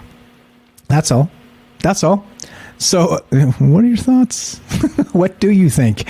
And so if you put these chips in monkeys' brains, going all the way back to 2002 publicly, we know a lot of that MK Ultra stuff with Sidney Gottlieb, the dark sorcerer. What's up, the Black Sorcerer, as he's known. What's up? Shout out to Jennifer out there. We did a show on him a ways back. But if they're doing this type of stuff to humans with MK Ultra, right, through psychedelic drugs, through trauma, through this sort of brainwashing, then you know for sure they're doing this stuff to monkeys. And so, well, if you're brainwashing people, if you're mind controlling people, why would you not, through either, again, trauma, drugs, any sort of other experimentation, or even chips in their head, why would you not be doing this to monkeys for a very long time? And that's what I'm talking about tonight. That's the question. What are your thoughts on this? Am I, again, too far off the rails? Like I said, it's okay if I am. That's fine by me. What's up? Shout out to Diesel, Danny, Enes Works. We got, what's up real quick? Who else is out there? We got S Magician is out there over on the Fringe Discord. I see you guys. Thanks for hanging out with us tonight. The thing becomes, I don't know. It seems like I said, 2 + 2 does not equal 5, which means, of course, if we have pig hybrids implanting kidneys into people through these weird, I don't know, genetic modifications, why are there no human monkey hybrids walking the streets? That's what I want to know.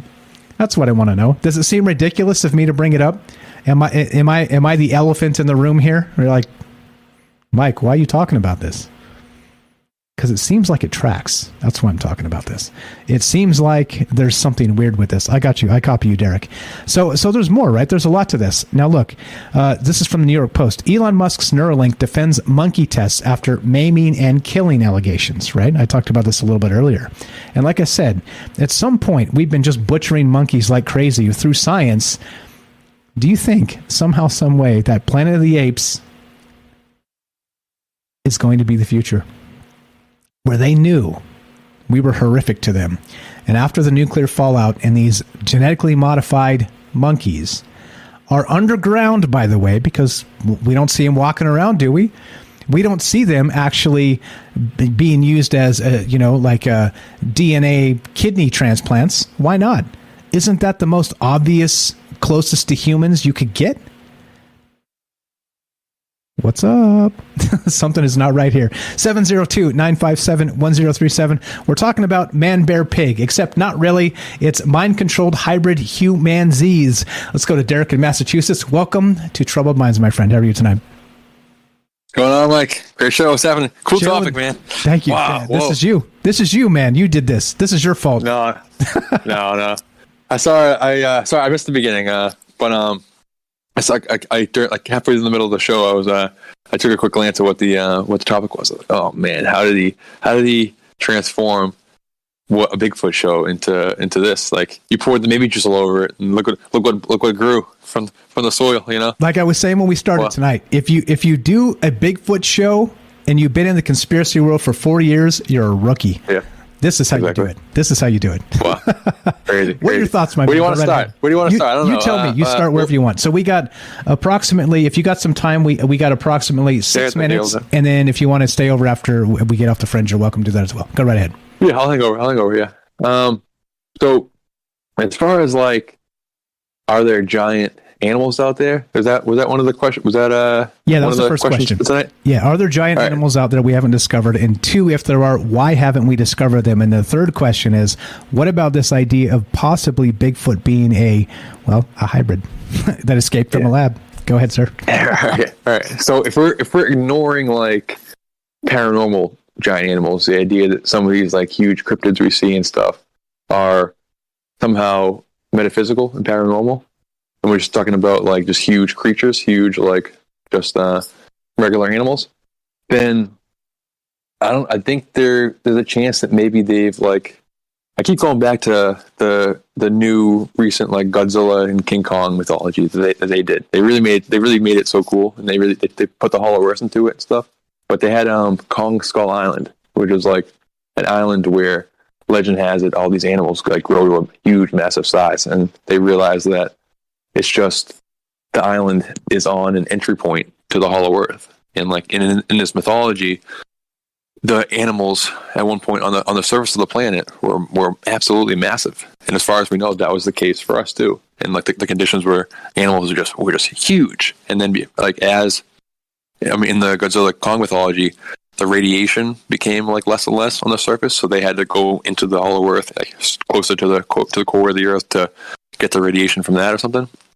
And but like maybe something similar happened where there's just these giant beasts have escaped to places where like they talk about seeing giant squids and krakens and all that kind of stuff, and they've caught glimpses of these recently caught glimpses of these huge squids at that crazy sea depth. So I'm wondering if we do have these, like if these creatures of myth are actually just lurking in places at like the corner of our reality.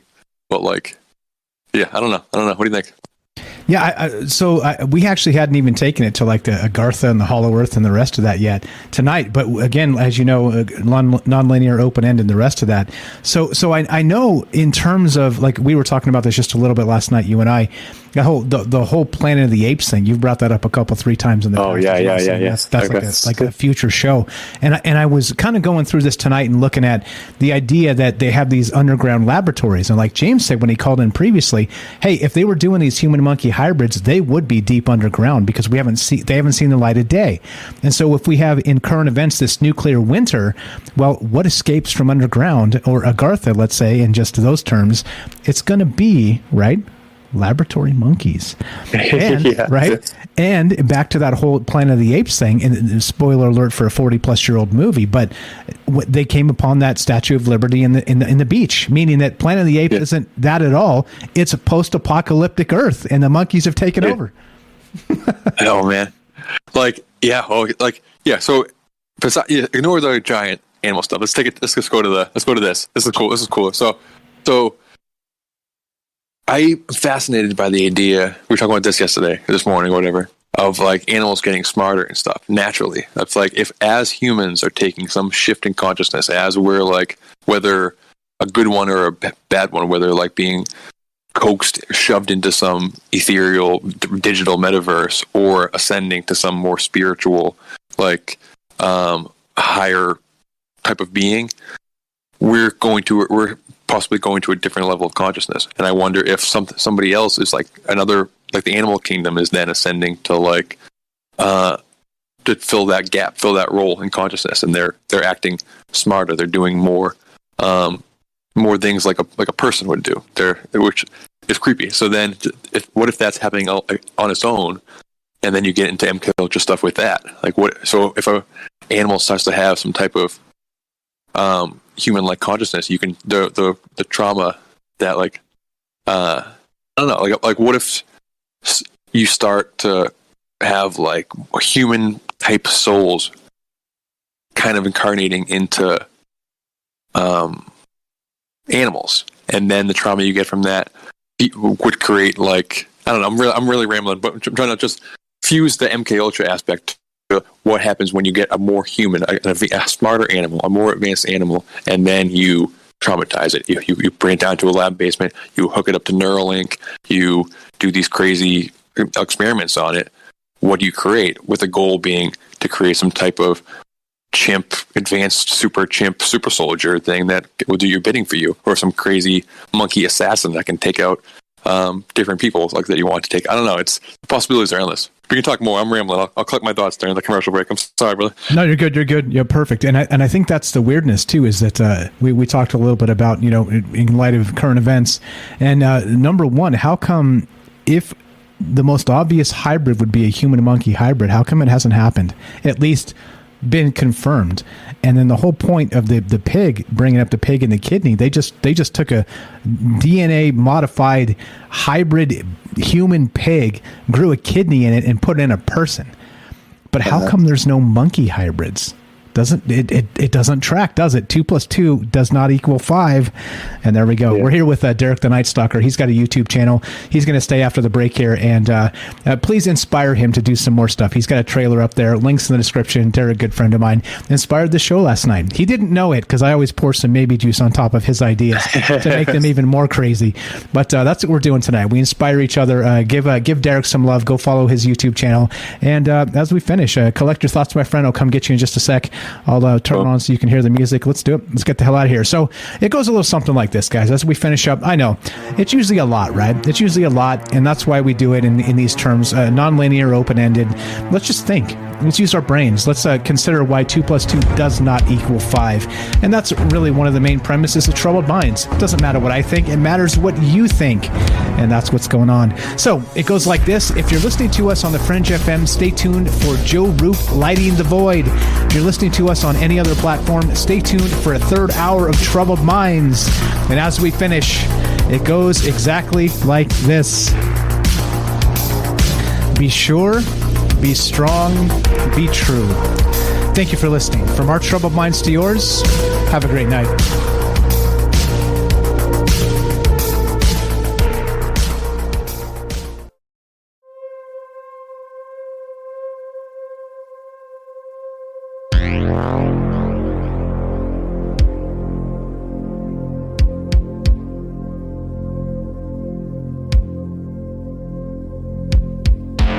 Damn, I'm good. Down to the second. Radio timing wise, it goes 57, 58, 59, 9 o'clock. The thing says the Fringe FM. Beep. Damn, I'm good. Timing is right. I try and be good in all facets, but you can't be good all the time. Well, you can, but you can't be great all the time. All right, so here's what we're going to do. We're still talking about this idea of these human-monkey hybrids. How come they have not somehow, some way really entered the zeitgeist? Because, of course, right, we talk about Bigfoot. We talk about these huge monsters stomping around. We talked about Nessie. Well, what the hell's going on in these underground laboratories? What about Neuralink plugged into chimpanzees' brains?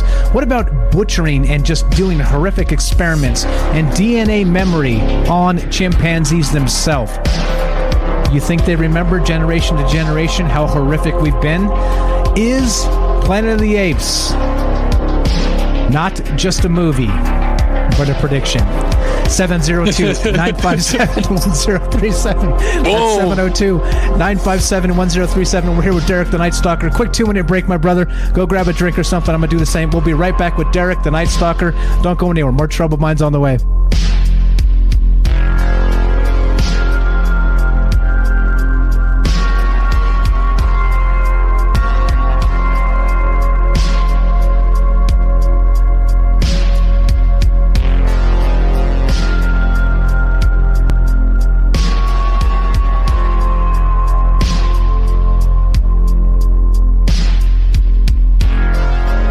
All right, welcome back to Troubled Minds. I'm your host, Michael Strange, and we are streaming on Rockfan, YouTube, D Live, and Twitter. And we're talking about this idea tonight. We're here with my good friend, the Night Stalker, Derek, in Massachusetts. We're talking about this giant, mind-controlled hybrid Humanzee. Now, Humanzee is not a new term. This, again, has been used since the turn of the 1900s, early 20th century. And so we have this idea of, number one, so a few questions tonight, and they've evolved. These questions have evolved. They started kind of vanilla just to kind of get the conversation started. But the second level here becomes, how come we have these human-pig hybrids that they're taking kidneys out and implanting in people, but the most obvious human hybrid would be through monkeys, through some sort of chimpanzee or orangutan, or probably the chimpanzee would be the closest genetic match. I think, I'm not a geneticist, but I think that's the way it goes, right? But then, on top of that, we have this weird sort of connection in the zeitgeist right now of this, not just like the hybrid, the COVID, right, pandemic, and fear through the media, right? And then seamlessly they just switched to World War III. But it's got me thinking that the elephant in the room actually isn't an elephant here. It's a monkey. And it's a human-monkey hybrid that is not in the zeitgeist because, for particular reasons, why? Why not? You would expect, again, back to 1910, they were talking about these sort of human-monkey hybrids. And how come they haven't come to fruition? How come they aren't like, I don't know, rolling a jackhammer down at construction, like doing some kind of work like this, like you would expect them to be doing, right? I mean, let's say in a dystopian future. Anyway, that's enough rambling for now. Let's get back to my good friend Derek in Massachusetts. Let's not make him wait any longer. Welcome back, my friend. How are you? That's enough rambling. So let's get to some more rambling. Let's do it. Yeah. So sorry. I feel like that was terrible. I was really trying to just catch my breath back there, and I was really rambling bad. But no, you're good. You're good. Come on, man. I think I have a better. Like I said, your ramblings is like they say, one man's trash is another man's treasure. Go right ahead, sir. I was trying to get my trying to get my bearings, see where we were. I think I have a better understanding of what we're talking about now. Gotcha, but no problem. All right. So how come we haven't seen these like human chimp hybrids, the human ape hybrids, if they're creating them? Like this is assuming that if you can think it, they're probably doing it. If you're like, oh, I wonder what it would be like if you could fuse together the strength and powers of a lion with a human. Like, that'd be crazy. That'd probably make a great soldier.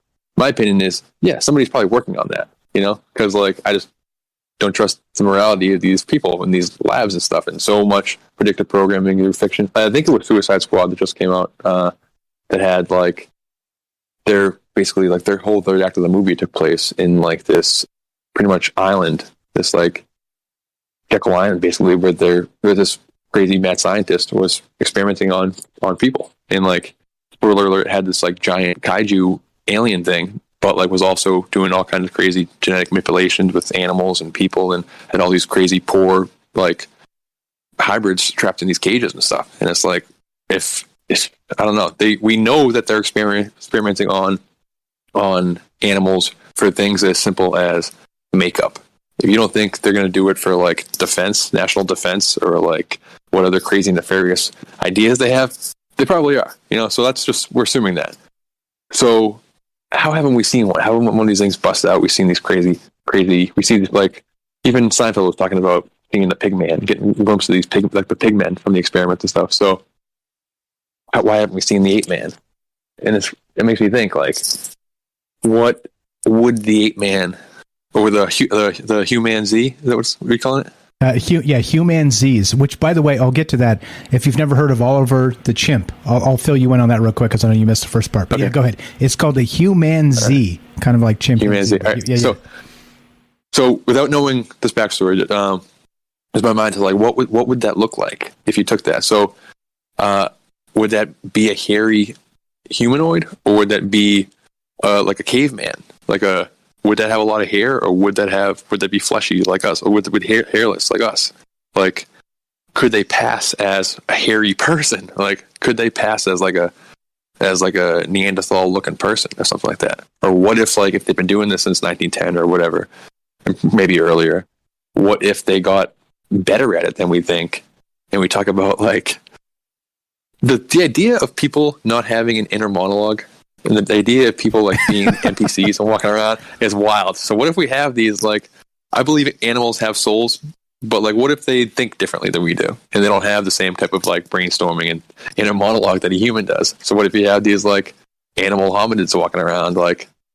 Maybe they're the NPCs, and it's just seems like they're this mindless chimp men trying to turn the gears of society. And that's because it is, Yeah, but, or even just partially mindless, you know what I mean? It's sort of like we talk about the idea. So this is the craziest part. Think of it in terms of this: the mainstream media, right, and the education system and all the rest of this. I think it's pretty well been established that public schooling and the rest, and just the fear media is intentionally to dumb us down, right? And there's been talk about fluoride in the water and the rest of this stuff, and I don't want to get into that particularly. People have said a lot about that, but in these terms, meaning that, wouldn't that be the easiest way? It's just sort of manipulate the population with genetic hybrids that we don't even know are happening, right? Maybe somehow, some way, this is kind of leaking out into the population as exactly like you described, NPCs. And again, not that, my dog, I love my dog to death, has a soul for sure, in my opinion. But again, how do you quantify from point A to point B to C? And does this, is my dog part of the ascension cycle, part of the reincarnation cycle? I don't fucking know, right? I don't these are complicated questions. But then once you start kind of doing that, thinking in terms of this hybrid monkey, that again, explain to me, Derek, how come the hybrid monkey isn't a thing? It's not in the zeitgeist at all. Nobody ever talks about it. And it's the most obvious hybrid ever. It's genetically the closest match to humans, but it doesn't exist. Or does it? It's almost like one of those things where science might not even need to get involved, and they can just trap a human and a monkey in a cage together, and something will happen. We're always catching these diseases from monkeys. They create the mule from the horse and the donkey or something like that. How close are they? Are they as close as human and chimp? I don't know. That's dumb. But maybe we are a chimp hybrid.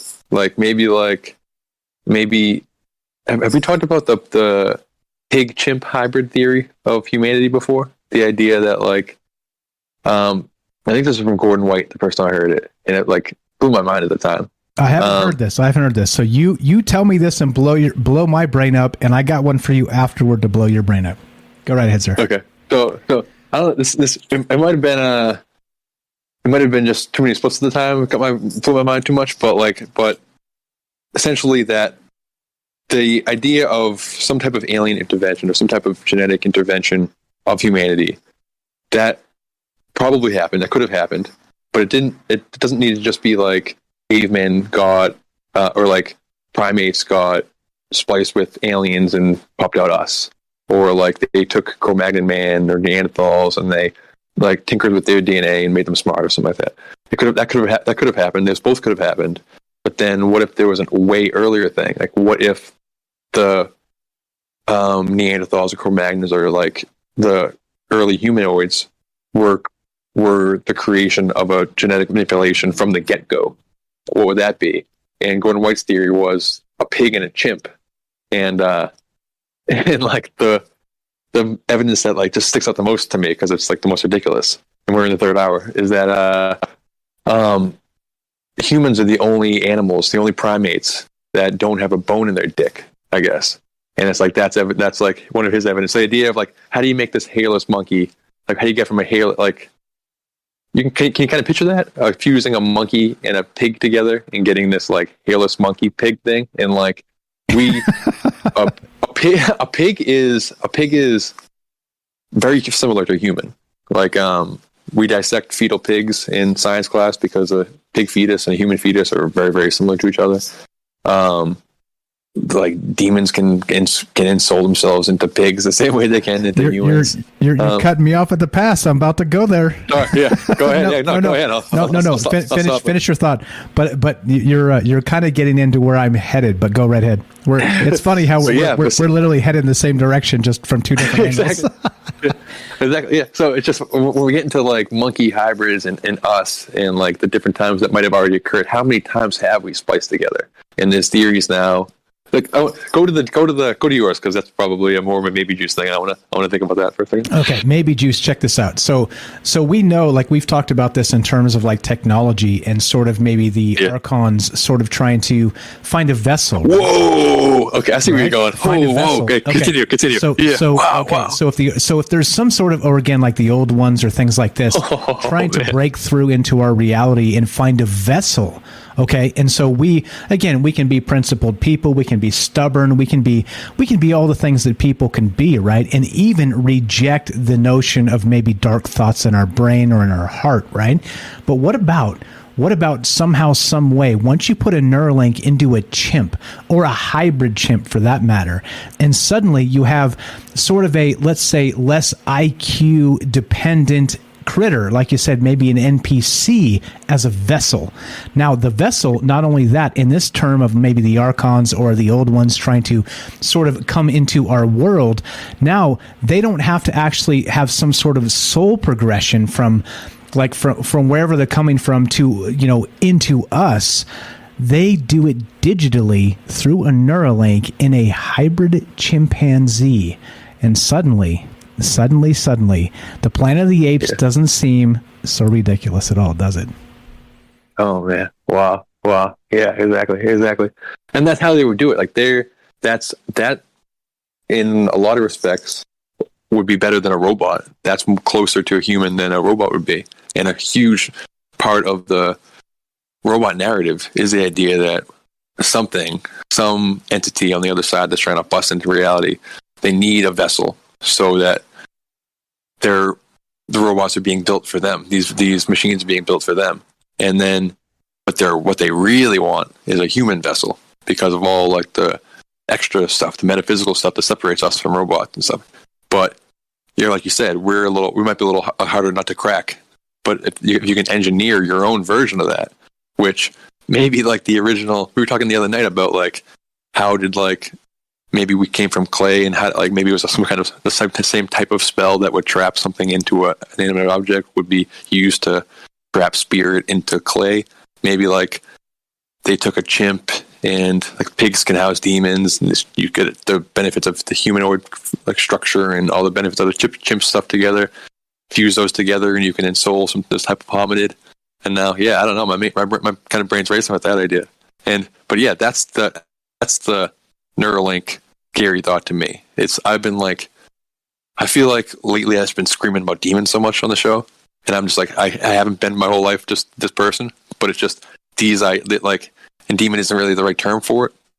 So don't get me wrong, but like a lot of these different master plans that they have, these like creepy, weird, sinister agendas that they have, seem to be leading to that type of thing where they are trying in all different types of ways to create vessels or something, whether it's plug us into VR, plug us into the metaverse, so we like voluntarily leave our body and go to another realm, whether it's traumatize us through like MK Ultra type stuff in the media, and to get us to dissociate, to create like fracturings and stuff, to get something to enter there, or get us to plug in literally into the digital realm. And shout out to Bailey, but the digital realm might be populated by these entities, so voluntarily doing that seems a little risky.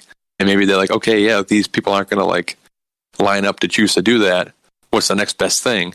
Let's try to soup up a monkey as best we can and then plug it in and see what happens. Try to get the demon into that thing. Great idea, Mike. Trippy thought. I never heard that before. That's wild. There you go. I just told Derek something he's never heard before. How about that? No, wild stuff. And so the crazy thing is too. So back to the original idea. How come we're again again? This is back to that whole 2 + 2 = 5. So we've genetically modified a pig. We've taken a kidney from said pig and put it into a human patient. So that pig is part human. Okay, so literally the elephant in the room is not the elephant; it's a monkey. So why do we not do it with monkeys? Again, is it a moral line that shouldn't be crossed, or clearly we don't? We look at some of the stuff that goes back to MK Ultra, or some of the stuff that was like in the Nazi death camps, and like some of the like disgusting scientific shit they were going on there. There are sick people in this world that don't give a shit about morals or ethics whatsoever, and that's proof in some of that stuff. You just go back and look at history. History is a guide there. So my question becomes: how come there's no human monkey hybrids, Derek? Where are they? Where are they? Genetically nearly perfect match. All right, like 99.98% or whatever the hell they say. How come they're not out there? It's fucking weird, isn't it? 2 + 2 does not equal 5. So and again, like what if like what would that even look like? Well, what would could that be passing in society? Could they just be out there and not telling us? Like people don't want genetic hybridization and stuff. People think that's bad. So it's like a great way to circumvent the negative response you get from it is to like inject people into society, have you like fall in love with them, like marry these people, have them be your neighbors, like have parties with them all the time, and then realize, whoa, you're actually like get your Ancestry.com, whatever that thing is back. You're 30% pig. 30%. Yeah, you're 20% Irish and 80% apes. Yeah, wow, that's crazy. Yeah. So that's a crazy idea. That's a wild thought. I don't know. I mean, yeah. I don't. This is your fault, Derek. This is your fault. You started this last night. We were talking about this. I had to go. I was doing my taxes last night. I rage quit. I was so fucking mad. I'm like, I'm like, I'll be back, guys. I'll be back. I like left super mad. And Derek was talking about this type of stuff, but not quite this, almost this. And I'm like, let's pour some maybe juice on Derek's idea. And here we are. This is your fault, bro. Yeah, I mean, this is because like there's no way they're not doing this. I mean, I was thinking more just along the lines of like what's happening with the animals in general. It just seems like there's some type of consciousness shift happening in the animal kingdom, like for the better or for the worse. Like there's lots of run through them. There's like wars in the monkey kingdom, in the like chimps versus apes. There's like killer whales killing blue whales for the first time ever observed. There's like the octopus is sentient now. There's apes that are taking revenge on like dozens and dozens of dogs by like taking them and running them up to the tops of buildings and like throwing them off. There's like apes that are making stone tools like accidentally. And there's like some type of shift that's happening in the animal kingdom. And it's like, it's the fact that it's happening at the same time that we seem to be going through some type of moment, like whatever is going on right now is weird, And then, Mike, you just like took it to another level where it's like, how does that fit into these sinister agendas, and what could they be doing with that? I wasn't prepared. I wasn't prepared to you are not prepared. No, man, you know me. Hey, we did the time traveling psychic octopus from the future. hey, bro. Yeah. But you know why? This is the thing too about troubled minds. You know it too. Is like there's so many things that like nobody talks about. It's I'm not going to mention names, but people have said that because I don't want to make enemies. I think we should spend more time making friends than making enemies. I could call people out and be a dick just like everybody else, but I don't want to. But it's been said the UFO circle jerk is the term, right? Like, many people use that term, and it's like, look, hey, you know what? There's so many more fucking compelling things to talk about and consider than goddamn lights in the sky. I mean, it's fun. But shit, like think about like literally, where are they? Where are they, Derek? Yes. Where are the human monkey hybrids. Where are they? I know. They got to be. Saw one. It has to be a thing. It has to be a thing. So where are they? Yeah. So are you thinking like, why haven't they already been a successful, like a mission accomplished project? Or why aren't they already like stocking our shelves next to me in the aisle? Or like, why haven't we seen one? Like, okay, yeah, I don't know. That's so that plus, how come it never gets press? How come they never? Literally, it's like an electric fence, right? So we can human pig hybrid for organ donations, but explain to me how that's closer and better than it would be of a chimpanzee. But also, if you do that and you make a human chimpanzee hybrid to farm their kidney, it's also so anthropomorphic that they look just like us. It becomes horrific. Right? So we can butcher the pigs and take their kidneys and it's fine, but we can't do it with a monkey or a monkey hybrid. You see, is it too close to that electric fence of playing God, I guess. It's fucking weird.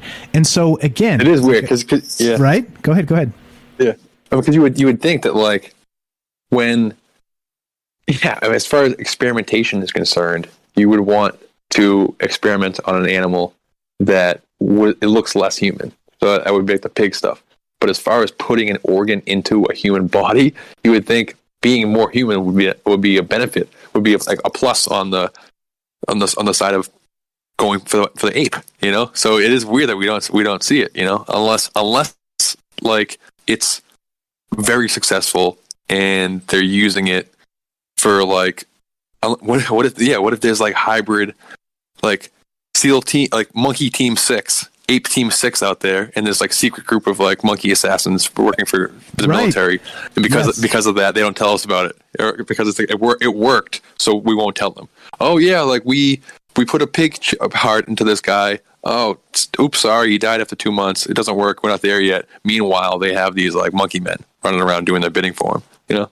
Yeah, and so that becomes part of the question tonight, and part of the conversation is like, look, we talk about transhumanism and like this idea of like we're scared of robot limbs and shit like this, but like, wait a minute though, like we're literally just getting into that technology level now, and it's like looking to the future.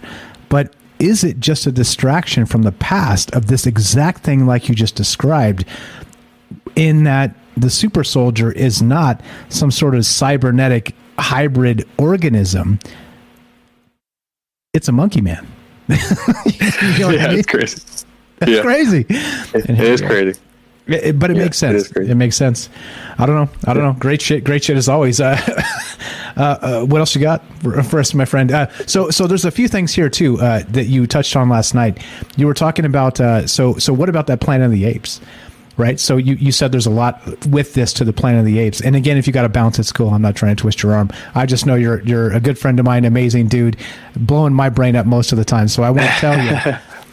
I can't stay for too long. I do gotta leave. I didn't really get to sleep today, so I'm just okay. Cool. My brain isn't firing the right amount of cylinders right now. But somebody mentioned Godzilla in the chat, so it reminded me that like that was the Neuralink aspect of it.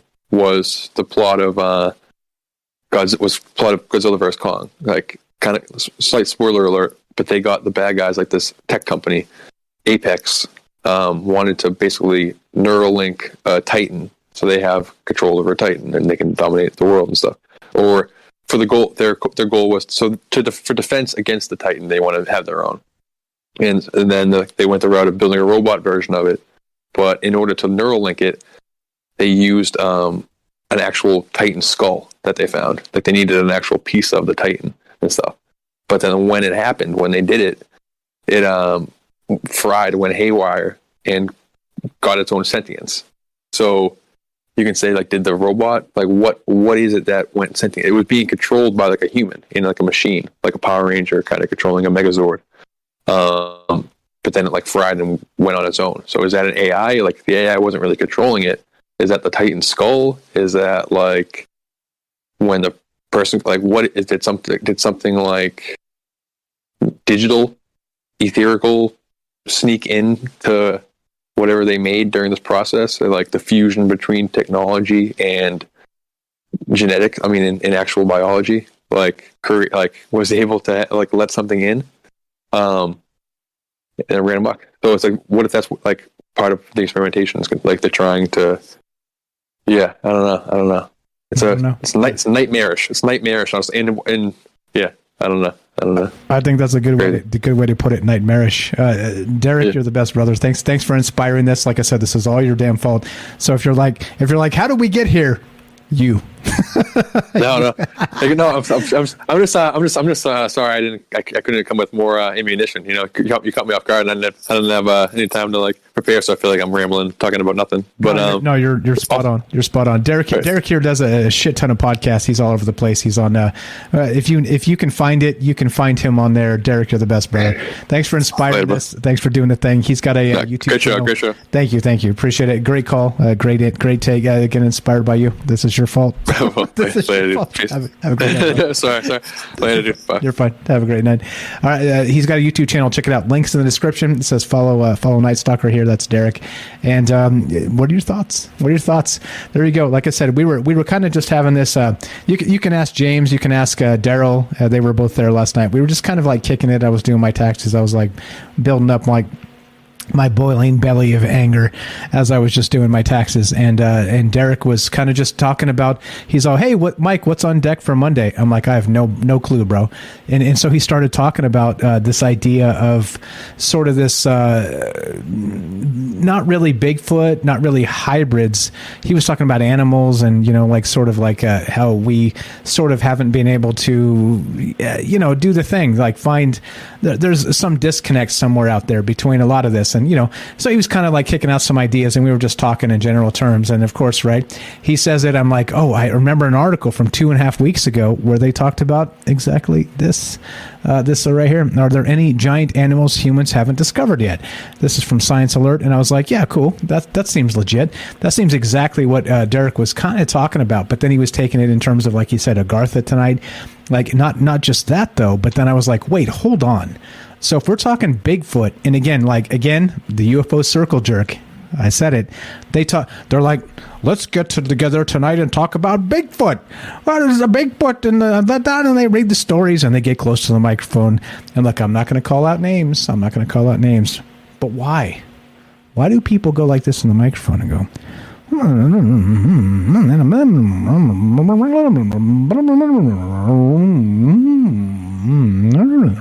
I just want to know. Hey, come on. I'm talking here. I don't know. What are your thoughts? We're still taking your calls. We got 30 minutes left, and I'm still drinking some beer and love to hear what you think. 702-957-1037. That's 702-957-1037. Click the Discord link at troubledminds.org. And it is the way it is. I don't know, right? Like, look, I can do that too. I can be like, hey, I'm going to talk in the narrator voice, and I'm going to read some things and be like, hey, you want some ASMR, and this is the way things are going to be. Nah, come on, I'm talking here. What do you think? Question number one. Take it wherever you want to take it. Are there animals out there, large or small? Let's say mostly large. We haven't found yet. Science Alert says yes. Ancient astronaut theorists say yes. All right. That's number one. Number two, the other question becomes, all right, so if we haven't found them, why haven't we found them? Question number three becomes, regarding Bigfoot, and that whole conversation is like, wait, what if Bigfoot, and again, two things can be true at the same time, and I get the native traditions and all the rest of that, but what if modern Bigfoot is an actual, some sort of monkey hybrid? And then the fourth question becomes, suddenly, wait, how come we haven't ever seen in the actual situation of the zeitgeist any sort of news on a monkey hybrid? We've seen CRISPR babies, right? Like they're like, oh, CRISPR babies in China, and they made them HIV resistant or immune or whatever, right? Like, and so the outrage. So actual CRISPR babies, actual pigs, they're taking kidneys from and transplanting into people because they're pig human hybrids. Like Alex Jones said that everybody laughed at him for saying, right? And now, that shit is real. This shit is real. Okay, but then on top of that, the whole point becomes, where are the monkey hybrids? They're out there. I know they're out there. It is the elephant in the room. Is it too close? Too close to playing God for the public palate? Is it too close to merging the souls of people and animals? Is it too close for all the rest of this? And that's what we're talking about tonight. Looking here for you. 30 minutes left. Hope you guys are interested. Robert said he'd call, but he went to the dentist, and he says he's talking like he's got a bunch of gauze in his mouth. So there you go. We're downer Robert tonight, so we're relying on you. Thanks again to the Night Stalker for inspiring this show. Follow his YouTube channel, links in the description, and inspire him to make some more content. 702-957-1037. I don't know. I could play some Elon Musk shit, and I don't know. Like, what do you think? I'll play this in the thing, and here's the monkey doing the thing. I don't know. Like I said, if you guys aren't interested, then I've said my piece. I'm looking to hear from you. Third hour's for you guys, and we're going to do our thing. Do our thing if you're interested. 702-957-1037. What's up? Smurfer Girl says, not even a thing to worry about. This is blasphemy. Yeah, that's fine. This is fine, right? This is that's the old the meme with the house burning down around you, right? And you're like, this is fine. This is fine. This is fine. But that's why, right? That's exactly why. We don't know where the monkey hybrids are. So somehow, some way, right? We can take, again, what did Jesus do? He took the demons out of somebody and then threw them into the pigs. All right. Well, in biblical story, but what about the monkeys? If they're genetically 99.98% or whatever close to us, why are we putting human kidneys in pigs? Right? The monkey in the room is actually the elephant in the room. And like I said, 2 + 2 does not equal 5. So, where are they? You tell me.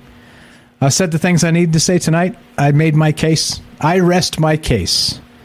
30 more minutes for you. If you guys aren't interested, we'll bounce and do something else. I'll go play some video games and drink some beer. And it's not a threat. It's just what it is. I want to hear from you. It's a conversation. I could mumble to myself in the corner, and I'm perfectly willing to do that. Let's play some of this. Here, let's play. Let's do this. A Fitbit in your skull with tiny wires. Let me play some. Here, I'm gonna give myself a quick little break here. Play this video. Here we go. And you guys can, if you're interested, please give me a call. If not, then I'll just I'll do it lazy style. Check this out.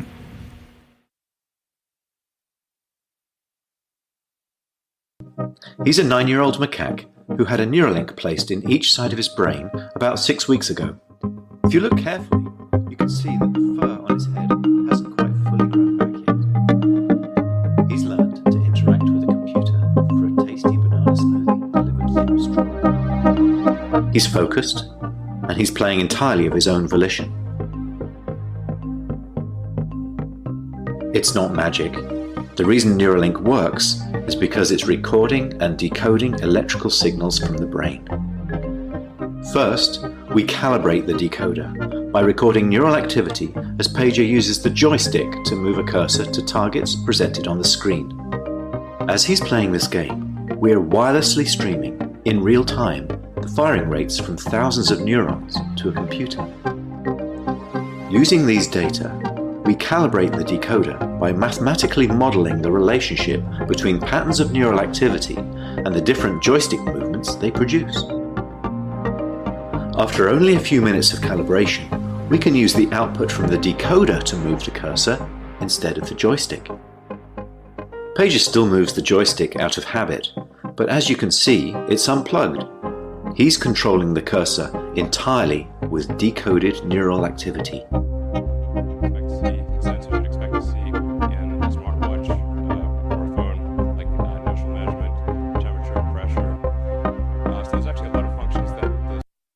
Okay, I think that's probably enough. There you go. I'm threatening to quit the show and people call. Weird how that works. 702-957-1037. Let's go to the phones. I copy you, James. We'll get to you in just a sec. Hop in. What's up? Welcome to Troubled Minds. What's your first name? Where are you calling from? Hello. Hello.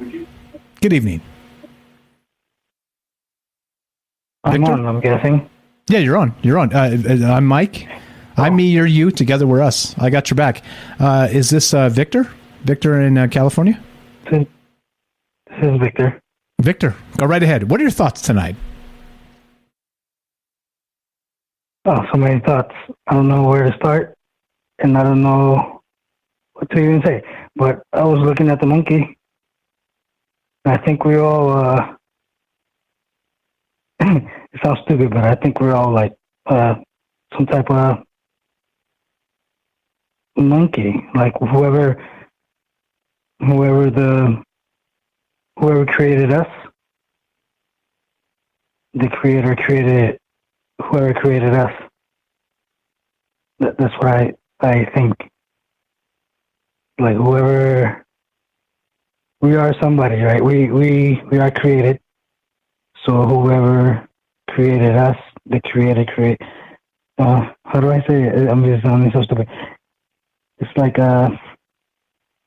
there's a creator, and we are a creation, and our seeds are. I mean, I don't know. I don't have a lab, but if you look at the seed, if you Google it, if you Google the seed of a human or a chicken or a tree or anything, I don't know if it's like before the embryo, but they all look similar. Yeah, there's a whole lot. We either grow. I'm with you. There's a lot that goes all the way back to, again, like the proverbial chicken or the egg, right? And my smart ass nephew was like, oh, it's an obvious question, right? Because, the dinosaurs were laying eggs before there were chickens. I'm like, okay, smart ass, but it's a proverbial question. It's not like that. It's like, what is first? Like, because again, the chicken and the egg is a metaphor for, again, like you described, like the zygote, like the egg, the ovaries and the sperm and the whole, it's a metaphor. So it's like, what came first? So I like where you're headed with this. Go ahead, Victor. Continue with your thoughts. Great stuff. Yeah, we all have the same mold, whether it's the human or the tree or the human or the tree or the human, the tree, or the animal. I'm not saying we all. I mean, this is it's my belief, because I don't have a lab. I don't have the DNA of an animal. I don't have the DNA of a tree. I don't have the DNA of anything. I don't have a lab.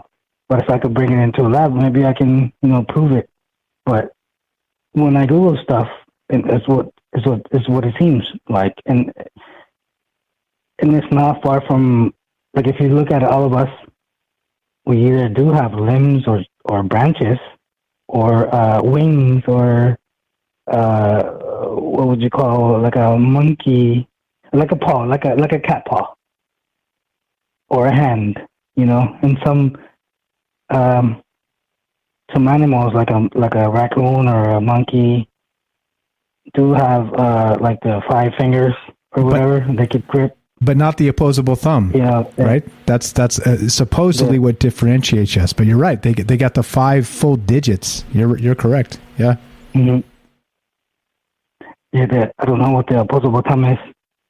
Just that we can use tools because we can kind of pinch and grab things because of the thumb. So if our thumb was fixed and we couldn't move it, we couldn't grab things. We couldn't grab a hammer if that thumb was sort of right elsewhere, locked in position. So the whole opposable thumb thing is able to give us utility that they say animals don't have. That's the differentiation scientifically, what we're told. But yeah, that's all it is. So just spend some time an afternoon marveling about how wonderful your thumbs are, because they make it so we can text and so we can grab hammers and so we can use saws and jackhammers and everything else. But there you go. There's the brief version of that explanation. But that's as I understand it. As always, I don't know jack shit. I'm just trying to kind of bring things together and bring people together. I think that's the most important part. Go ahead, continue. What else is on your mind tonight, my friend? No, you're right. The thing is, I don't know how the monkeys do. I've seen it on TV and like History Channel, where the monkeys use the tools and we use tools like where the monkey is not the monkey but the anteater sticks a freaking stick into the hole to get the ants or whatever, and then eats them, right? So yeah, so it's not just eats them. But yep. Go ahead. So they're using tools. Exactly. And so they've actually, I think birds have been described as doing the same thing, kind of dipping a stick into like particular places to get like critters out, to pull them out on the stick and then eat them. Like and that's what I mean, right? So like it's a fallacy. It's a fallacy that using tools is what makes us special, because other parts of the animal kingdom do use tools. So you know what I mean? Like, sure, we may be marine animals. Yeah, marine animals too. Yeah, exactly. Yep. The dolphin has like intercourse for pleasure. I hear. I don't know if it's true. Which part? Go ahead. The dolphin has. The dolphin has intercourse for pleasure. I heard a story. I looked it up on Google, and I'm like, the dolphins. I don't want to say, but they even rape sometimes. The dolphins rape fishes per se. Really? Or whatever they can find. Yeah, I heard this. I don't know if it's true, but I Google a lot of stuff. Maybe I shouldn't be Googling so many stuff. No, you should be. But you should be learning as much as possible. Is it true? My information. Tam says it's true. Hey, you should be no, Victor. You should be researching and checking, learning. Never stop learning. Never stop learning. That's literally, I have almost no advice to give to anybody other than that. Never stop learning. You should continue to Google things. Yeah, I was afraid to talk because I'm going to sound stupid. But nope. You're in the right place. You're in the right place.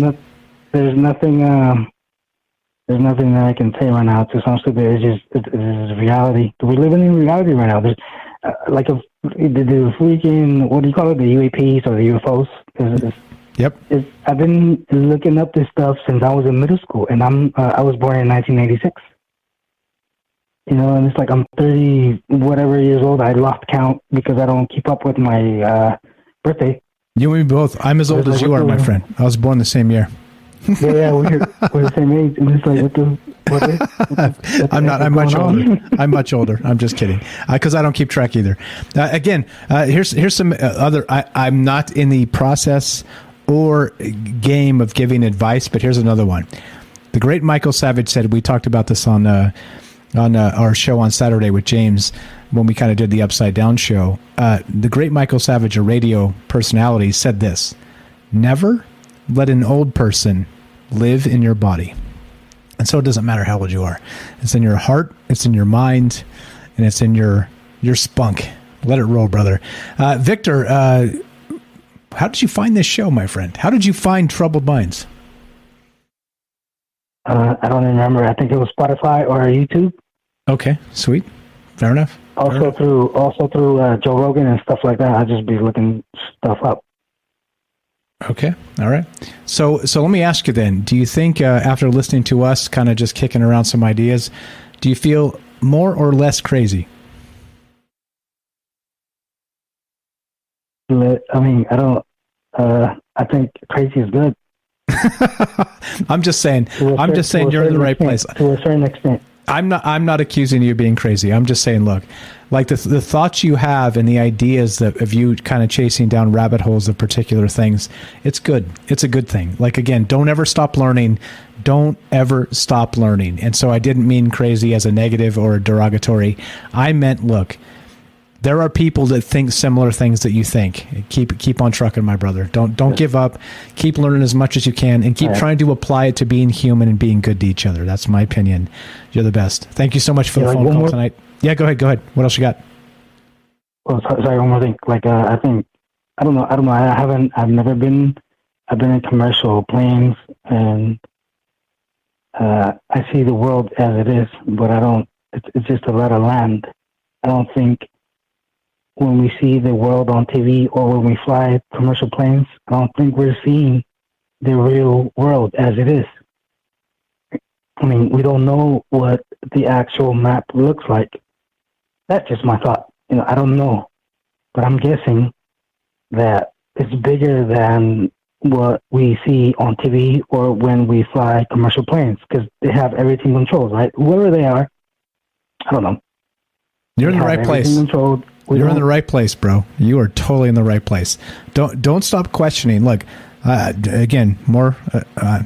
This is not the answer show, but I'm gonna tell you, you're in the right place because I see where your mind's working, and I see how you have questions about the world we live in. Don't stop questioning. It's a good thing, right? And I think. Yeah.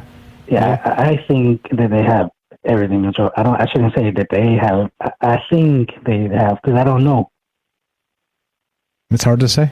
Yeah, I don't know. I don't have those answers either. But God willing, we got tomorrow. We're going to keep asking questions, keep punching, and keep asking why. Because why is the most important thing. You're the best, brother. Thanks for listening. Thank you for having me. Yeah, you're welcome anytime. Thank you for the phone call. Always a pleasure, brother. We'll talk to you later. There you go. Victor in California. Appreciate the call. There you go. Right? And this is what I'm talking about. Let's get together and let's talk. It's about talking. It's about talking. Robert says, damn whippersnappers. Yeah, I was totally born the same year he was. Okay, maybe I wasn't. Maybe I wasn't. Let's we got Tam Bam, we got James. You guys go right ahead. What's up? Let's go Tam Bam. We'll go to James. We got Jay in New York. Holy shit, we got a party here. It just turned from I'm about to rage quit to it's a party. Let's go to Tam Bam ladies first. What's up, Tam Bam? Welcome to Troubled Minds. How are you? Hi. How are you? Hey, okay.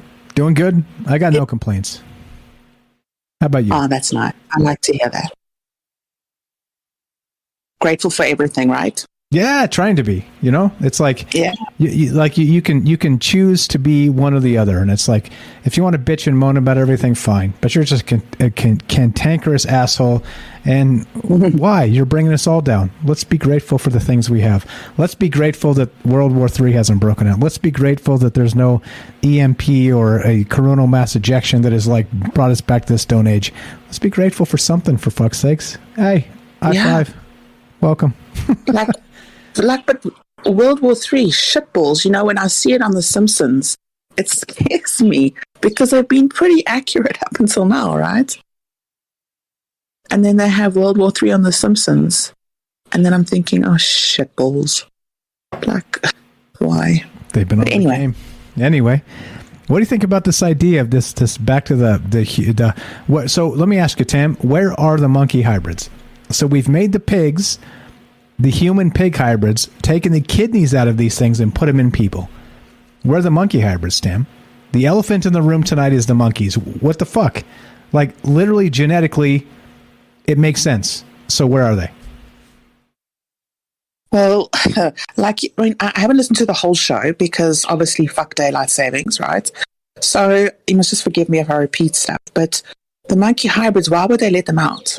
Why, like, from the pieces I've been picking up, why would they even show it to the public? It is seriously too close to home. It will scare people to death. It really would. And I put into chat, you know, Planet of the Apes is now become more like a documentary than a movie. So if people are stupid in general, like I'm not saying everyone's stupid, I'm just saying in general, chaos. And when they correlate the two, it's going to be a mess. So you would obviously prefer or rather put out into the world an organ that you got from a pig or a rat, or that grew your ear using stem cells and grew it onto a rat and put it on you, than actually having a connection with an ape whose looks similar to you, is bipedal, can be bipedal, and opposable thumbs, right? It's too much of a connection. It will mindfuck you in places you've never knew. It's flying too close to the sun, isn't it? It's back to that whole right. It's the Icarus and the wax wings and flying too close to the sun, and so that's the thing. And I agree with you. So clearly and obviously, you don't skip the monkey DNA hybrid human. You don't skip it. You start there. Mm-mm. But we're now on pigs and human pig kidneys. Okay. So what the fuck? We literally went from no, this isn't happening to like CRISPR babies in China to like, oh, by the way, pig DNA hybrids, kidneys implanted in people. Where are the monkeys, Tam? And the ear growing on a rat, a human ear growing on a rat. Shit like using stem cells. Shit like this is going down. Okay, apparently. but listen to this now, right? Yep. If you're an elite and then you're a commoner, and the elites have clones, and what do we have? We've got animal organs. That's how we get our organ harvesting. But they've got their clones. So there's another segregation right there. Yeah. So they're going to make us like half animals. Animal Farm. And Animal Farm. George Orwell. Right? George Orwell. Hey, by the way, all animals are created equal, except some animals are more equal than others. George Orwell. Animal Farm. There it is. Getting deep. It's all fucked up. James, what's up? Welcome. Yeah, what's up? We got Tam Bam here. We got James. We got Jay. Let's share the love. I'm going to shut my fucking mouth. You guys go right ahead. So I'm stepping away to get a beer. So you guys got to carry this for a minute. I'll be right back. Before you get that beer. Sure. Don't you and James have a birthday this week? No. Nope. Was it last week? Nope. Plausible deniability. I'm a Pisces, but absolutely not. Let's say it's next week, and then I'll deny it then too. Thank you. Thanks for thinking of us. I'm not sure, James. James, when's your birthday, James? What? Mine's in January. January. See? Yeah. See? You misremembered. I'm a Pisces though, so thank you for thinking of me. Yes, happy birthday to Mike sometime this month. I know you're going to say it. Go ahead, Tam. You're the best. Thanks for considering me. Cool. No one knows, so we got to guess the month, right? Yeah, no. It's lock it down, Pisces, and it's somewhere in that range. So yeah. So either my birthday just happened or it's about to happen, and it's plausible deniability, and that's that. That's that. This is why. So there's a couple things. I've always been like this. Birthdays are weird to me, right? Because it's like, let's celebrate you, and I'm like, I'm not good with attention. Number one, right? A lot of people aren't. What? But then same. Yeah, it's hard. But then second, it's like also, if I tell you my birthday, you could find my address. I don't want to do that. But if you ask me, Tam, I trust you, and I don't think you're going to show up and stab me. But for for the masses out there, I got some people that hate what I'm doing, and so no, I'm not going to give you my birthday. For sure. No, totally understand. Okay. But yes, happy birthday anyway, you two. Thank you for the thought. Thank you. That's very nice. Carry on. I'm going to be right back. Give me 30 seconds, but you guys got the show. Let's get Jay in here too. Jay in New York. You're on with Mike, Tam, and James. What's up, brother? What you got for these fine folks? That whole thing. I mean, it's just, you're playing with things that you shouldn't. It's going to end bad. I don't know. Well, I watched the Planet of the Apes when I was a kid with my dad, Saturday afternoons. It was on the TV and stuff like that. And you just watch it and it'd be like, especially with the ending, and it's like, wow, that's really Earth. That's not some, kind of like the Simpsons things that Tam was saying, it's, it's a precursor to, are we doing, why would you do that? My two questions, why and the money? Why would you spend all that time and effort to make a monkey-human hybrid? Why would you do that? Because you would want a better soldier, or better worker. Let's go away from the negative part of it. We would just want a better worker, someone's back that was stronger, construction field or something like that. The more mindless jobs, Is that why we're doing it? I mean, I'm curious about. We know we're doing it. We're doing it with pigs. That guy died, by the way. The guy that got the kidney transplant. He lived for a couple of months and then he died. But it's just, why are you spending that much effort into doing those kind of things? There has to be a purpose for it, I always look at, there's got to be a purpose. I just don't understand what that purpose would be, other than something horrible, you know. Something horrible. Good shit. Good shit. Welcome, Jay. I'm here listening. I got my beer. It's nice and frigid cold. Oh my goodness gracious. Refrigeration. It feels so good on my lips. Tam Bam, thoughts on tonight and all the rest of it, and what Jay just said. We'll get back to James in a sec, but go ahead. We cut her off when she was literally just trying to cut us off at the pass and tell me happy birthday, and thank you. Very nice. Go ahead. Happy birthday too, Mike. If it's not come or just passed or whatever, happy birthday. Thank you.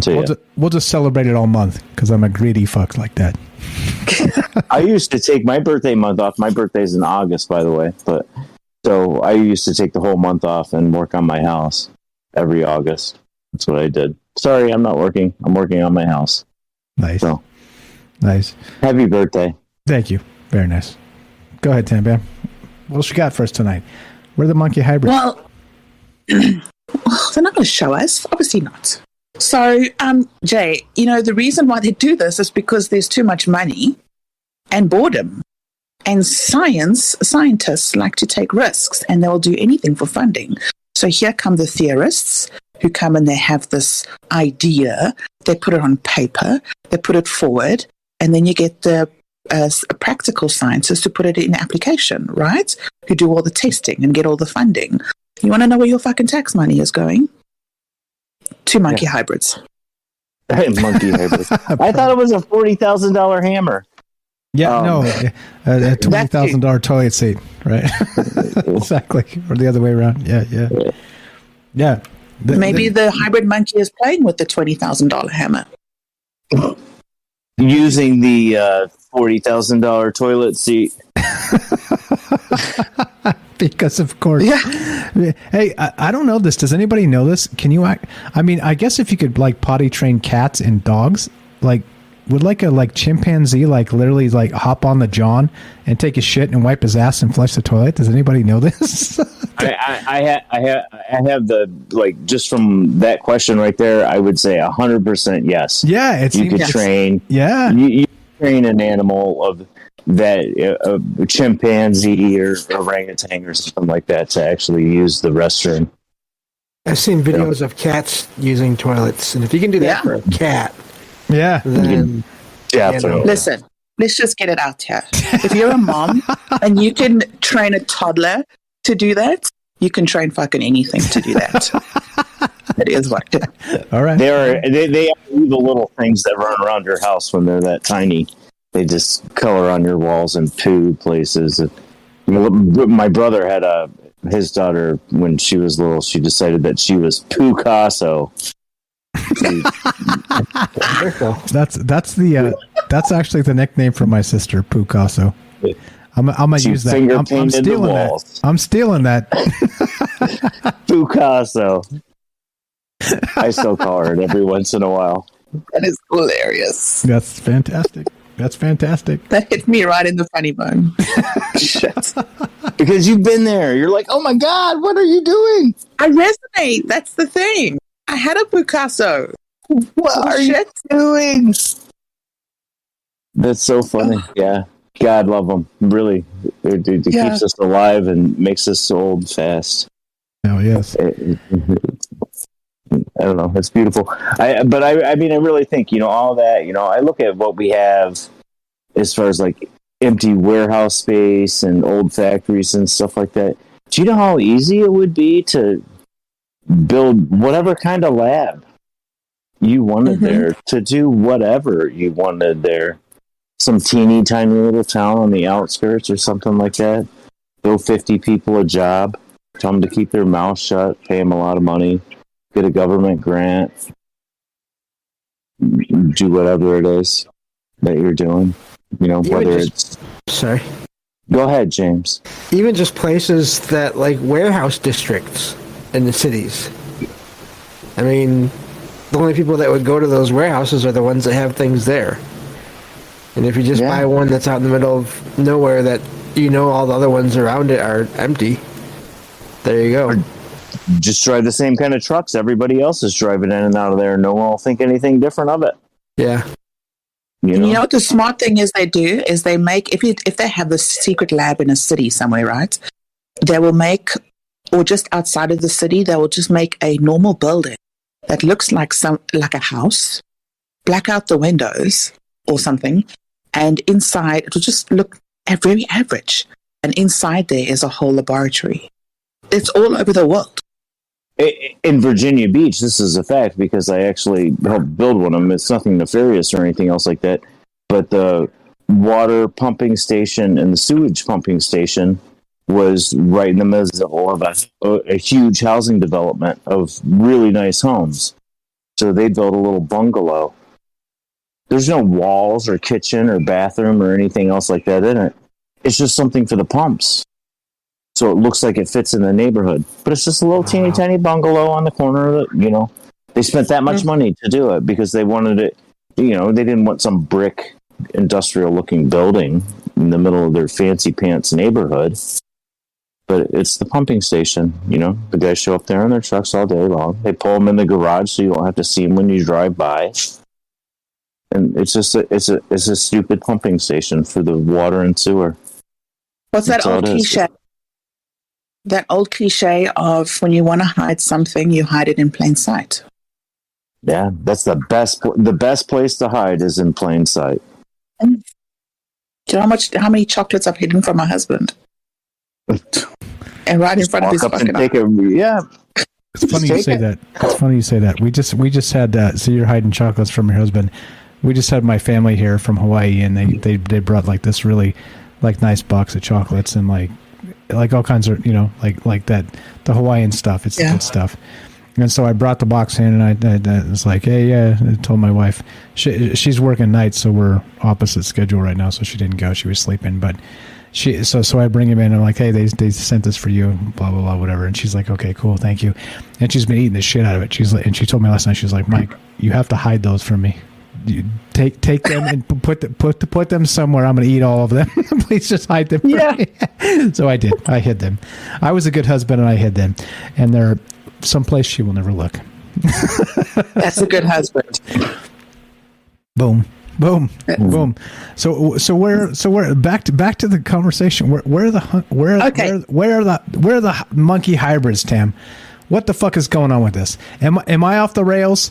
Does 2 + 2 actually equal 5, or does it actually equal 4? How do we jump from monkeys to pigs without the monkeys? Where are the monkeys?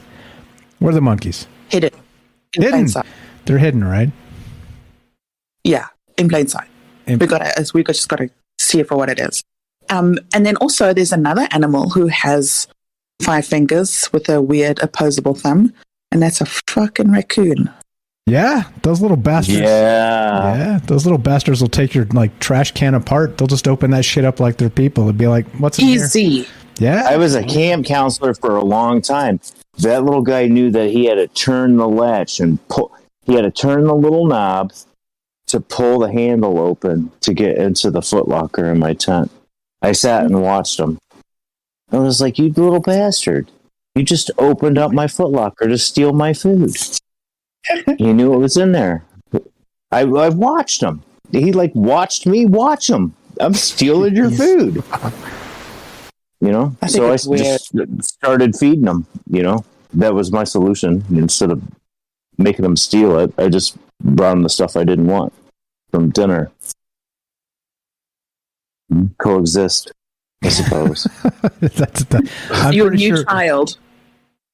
Sorry, go ahead. Yeah. I just think you don't put the Oreos down where they can get them. You put the fruit snacks down there. You know?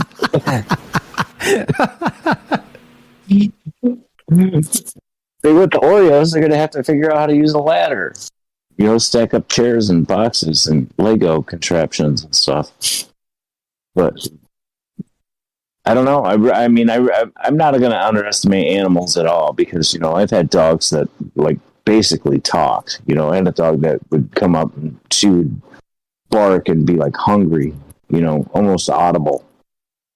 You know, but it just, if you want to spend the time, and I just look at something like a monkey.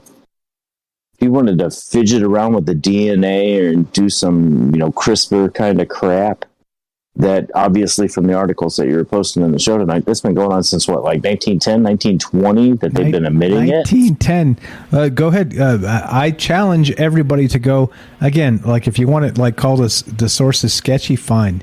But look at all the shit I'm talking about tonight is based somewhere, and so it's got me wondering what the fuck's really going on here, right? And again, back to that whole idea of the Humanzee. You heard of Oliver, the chimp?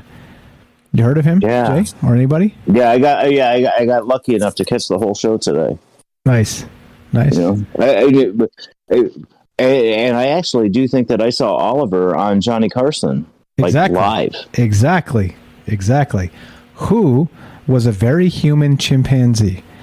Even as much that he didn't like hanging around chimps, he wanted to hang around people. And his first crush was not a chimp; it was a person. Back up. Yes. I just linked it in the chat. Check it out. That's just real. And it's not even a situation where it's like it was not a hybrid of sorts as far as they're aware. It was like a genetic mutation. So like the dude was like, and he's still alive. Is he still alive? No, he's got to be dead, right? I didn't check that. No, they live 35, 40 years probably, I think. I think 35, 40 years chimps live. About to find out. I'm checking right now. Yeah, crazy, right? No, he died June 2012. So he was actually born in 1957. Was a wow, yeah, nice run. 1957 to 2012. Yeah, right. So they lived a long ass time. Was a former performing ape once promoted as a missing link or Humanzee due to somewhat human-like appearance and a tendency to walk upright. Despite his somewhat unusual appearance and behavior, scientists found that Oliver was not a human chimpanzee hybrid. So they did do a DNA test on him, but right. So he was not a hybrid in himself, but that in and of here, I'm going to put this up so you guys can see what I'm reading. This is the actual Wikipedia I pulled up. Wikipedia has its uses until it's not. But there you go. There's the guy, Oliver, chimpanzee, and you see the. But don't you? Go ahead. Don't you think we're reversing? It's reversing. As humans, I think the human part of us we're definitely reversing. We're going back to. You know, I live right across the street from I live right across the street from a high school, so I watch the way that the older kids act. And it's like, wow, you guys are like headed towards animals. You know, their little fights and stuff like that. It's gangland stuff. I do. I think, you know, even if in our larger scale of all of it, you know, we're terrified of whatever we're told. You know, we do what we're told, you know, for the most part. You know, there's the small groups of us that go out there and think on our own, but for the most part, everyone just follows the way of whatever they're told, you know, with cattle. You know. One of the funniest things, just to bring it into aliens a little bit, is I'm telling you, the aliens are coming. They want to keep the population down to 500,000 or 500 million or whatever it is, the Georgia Guidestones. The reason why they want to do that is so the aliens don't come back, because there's not going to be any food here. You know, they come here and they look, oh, there's 8 billion people. You know, we can take 7.5, no problem. 500 billion will be ready when we come back. I mean, to just wipe out 3 billion people on the planet, it's barbaric. How would you do that? How would it be done? And how would you live with yourself? It's been done. It's been done. I think how would you live with yourself is the question. Yeah. You have to be I mean, obviously, the people that are doing that kind of stuff obviously are soulless, you know. Yeah. Why are they doing experiments in labs on trying to modify an illness, candy dancing around all the words, you know? Why would you pay money to do that? What's the purpose in being able to do that? There's no reason for it other than malicious. You know, there's no reason to do that. Why aren't you doing something better with that money? Why aren't you just not charging people that money? You know, you want to do that kind of research, find a way to fund it on your own. You know, buy an oil company or something. Spend your money on your own to come up with that kind of research. You know, it's just sometimes I think some of that stuff that we fund to research is asinine. You know, do you really need to know that? Why do we need to know that? We're living in a world of absolute extremes. You know, here we are in the middle path trying to figure things out, but on the left extreme side, it's all dark and seriously dark. I mean, cannibalism is really real, and all the other things that go with it, right? And then on the other side, the science, robotics, AI, that's far extreme right. I mean, where do you start to understand it all? I think where do you find the middle road? Yeah, I think interestingly, so it has been said that time is a flat circle, right? Meaning that like we're kind of doomed to repeat everything over and over again. But I think also in left and right politics, in those terms of like how you define them, I think if you go as far left as you can, it becomes right. If you go as far right as you can, it becomes left. Like they're all literally like chasing to the same place, and the same place is totalitarianism, right? Politics is that flat circle. It's the same flat circle of time. And so it doesn't matter if you give either side carte blanche to just fucking roll, they're going to fucking be butchering people. And that's why it's important for us to talk about these things. And again, you know, like people that are like, well, I'm with my fancy microphone and like watch CNN and that's the worldview. No, fuck you. Those people are like insane. Those people are insane. Like the propagandists on both sides are fucking insane because they're bought and paid for. In the bag, bought and paid for. And so they don't give a shit about us. They've got theirs, and they'll say whatever they have to say to make us believe whatever they want us to believe. One of the things that I've noticed lately with like the news feeds, just because we've had odd news happen here, you know, just not even important what it is, but the local news station will put out the report on what happened and everything else like that. And then the comments coming from the people that were actually there or know something and stuff like that. And that's all a giant mess itself because you don't know who's lying and who's not. But you look at those little things and all of the comments on all of the things are like, we just don't believe you anymore. Yeah, exactly. I mean, you're telling me the story, you know, the one that I caught on the news show today with the chips in the cars. Well, they're selling the cars without the chips for $50 less. That means that you don't need the chip in the first place. I mean, it wasn't even necessary. It's one of those things that just causes problems with the mechanic or, you know, the light sensor going off so you can't get your inspection done or something like that. All that stuff is dumb. Do they really save that much more gas? And all those little chips and plastic parts that are a pain in the ass that you have to be a contortionist to get to? Well, what are they doing? Really? So not only that, think about what happens in the next term when China is like, fuck you guys. You will have no screens. Like I said, the rare earth metals, and I made that a point specifically on the news show today. So regarding what you're saying, Jay, is like at some point, right, if we aren't like sort of engineering things for the past where they can't stop us, if we're engineering for the future and somebody else has the means of that production, we're fucked. And you see what's happening with Germany. And how literally like what 60-70% of their oil comes from Russia. They can't like stand up to those guys because they're like, fuck you, we'll just turn your heat off. Then Russia and Germany's like, oh shit, what do we do? Like, what do we do? Wait it's a till rock and a hard spring. place. Well, they wait till spring.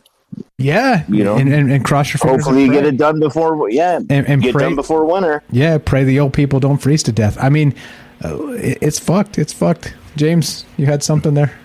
aside from the laugh, what are your thoughts, my friend? Well, first of all, and I don't know where I've heard this or seen this, but I heard someone once describe the whole political spectrum almost as not even a circle, but like a horseshoe. With the two extreme sides, they're almost touching, but not quite. But they're still in that same direction, and just going in bad places both ways. So that was one thing. The other thing, just getting back to, I still can't get APOC's story out of my mind from earlier tonight. And it's making me wonder about a whole other thing, which is anything related to missing 411. And people disappearing and not being found.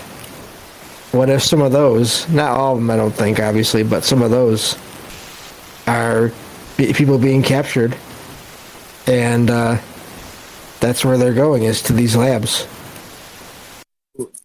You got the DNA. They test the kids as soon as they probably test them before they're even out of the belly now, because they do all those tests on the pregnant women. They know whether or not that's one that they want. Yeah, and then if you wait until it's 5 or 6 years old. Yeah. This is the guy that's going to be breeding the heart for George, the guy that's on his 9th one already. Yeah, and it's then the mind control aspect of it. So many of these stories you hear about people that just go off and they just abandon all their stuff at any given location, and it's like they were in a trance. It's just really odd. Damn right. Well, Tam Bam. What you got? Being quiet for a minute. No, I was just listening. I didn't hear APOC's what she was saying, so if someone could just give me an overview. You want to brief that? Or Jay? Yeah. Go ahead. Yeah, she was telling a story about someone who went into, they were backpacking and hiking and exploring and stuff like that. They found a underground kind of thing with a Bigfoot that was not a Bigfoot, and it was a human that looked like a Bigfoot. Basically, the gist of it. Like a hybrid, and that actually was saying, "Help me," and here's my real name, and here's my family, sort of thing. Yeah. And was actually missing. Yeah, like a missing person. Yep. Shit. Yeah. Okay, so the other stories that I have heard about missing 411, or actually was about the kids. So these kids would go missing. And then some of them that were found, they would say, these little kids, they would say, the wolf man protected me. The wolf man gave me berries, or the fairy man took me to a safe place. And for them, it was like 2 or 3 minutes, or maybe a few hours, but they've been missing for quite a while. So those are some of the other stories that I've heard. Yep, or bears. Sometimes I've heard at least one story where the kid thought it was a bear. Yeah, so there was a kid who actually got snatched, and another kid or parent saw how the kid was being held by this creature who was running away with this kid. And they say it looked like a bear, but a bear couldn't run bipedal and hold a child in that angle. Only kind of a human would. It's that human holding where you grab something under your arm. So that was also recorded. So that's also bizarre. It's all fucked up. I'm telling you. And what about rake? What about what? Rake. What's a rake? Oh, the rake? What do you mean? Yeah.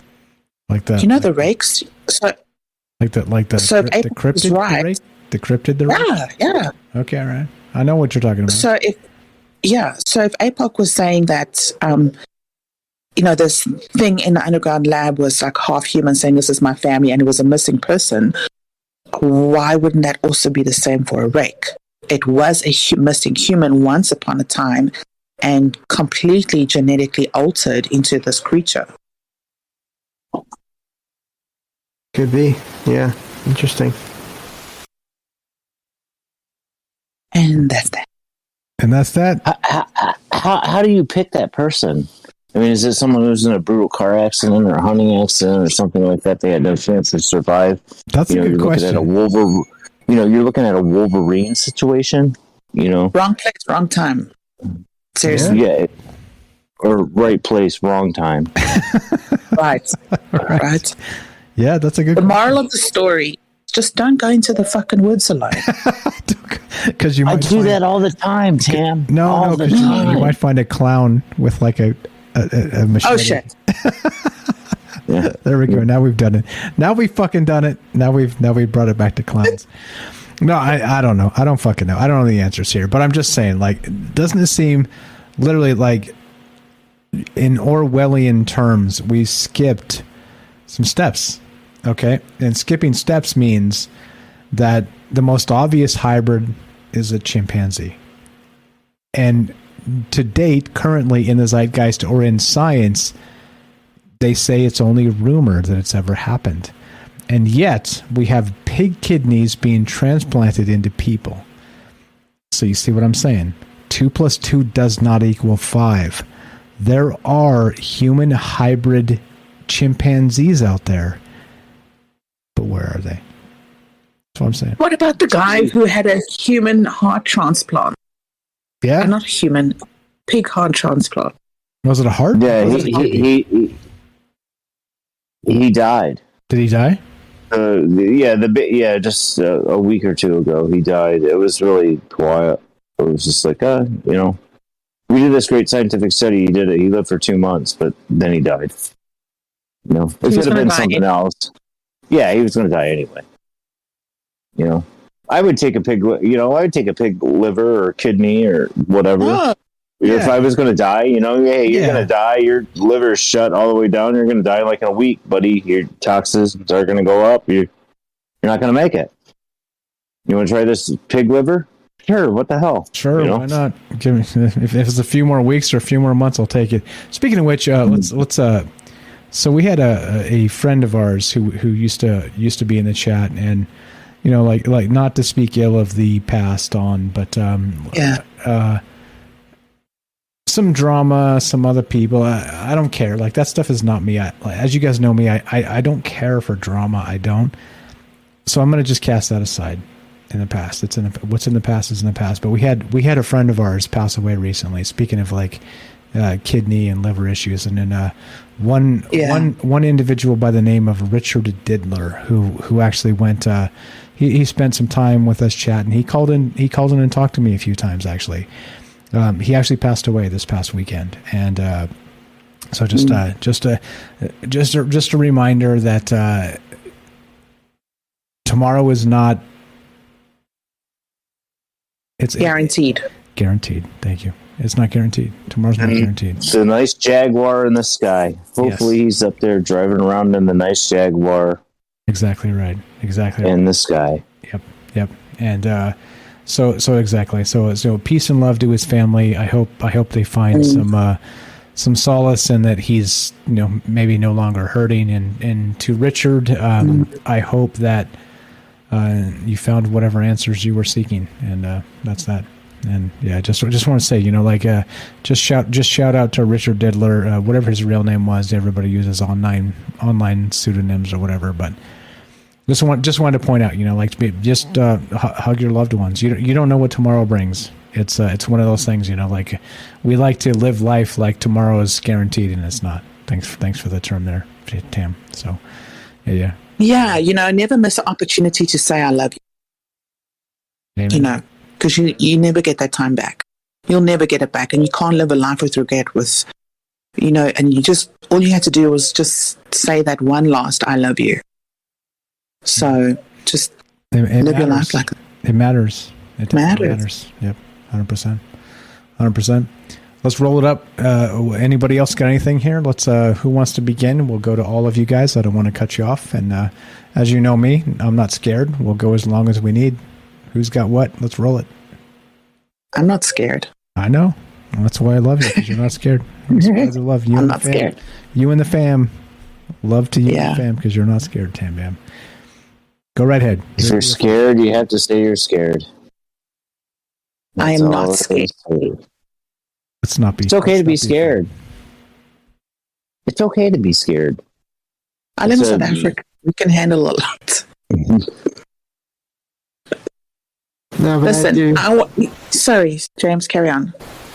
I was gonna say I do get what Jay is saying. It's it can be okay as long as it doesn't stop you from doing whatever it is you need to do. So, But this is the thing, keep going. James. Like, sorry to interrupt. When you're feeling uncomfortable, when you're feeling scared, obviously not life-threatening wise, but in general, that's when you kind of have to push forward, right? Because that means you're stepping out of your comfort zone. Yeah, and it's scary. That's and it's what I just unknown. said. So, yeah, sorry. Yeah, I just had to convert that to myself. Understanding. Okay, cool. No problem. Yeah. Yep. You guys are so nice to each other. It's disgusting. Carry on. Lots of love in this group, Michael. Come join us. Carry on. No, forget that. Hey, hold on. I'm about to rage because it's tax season.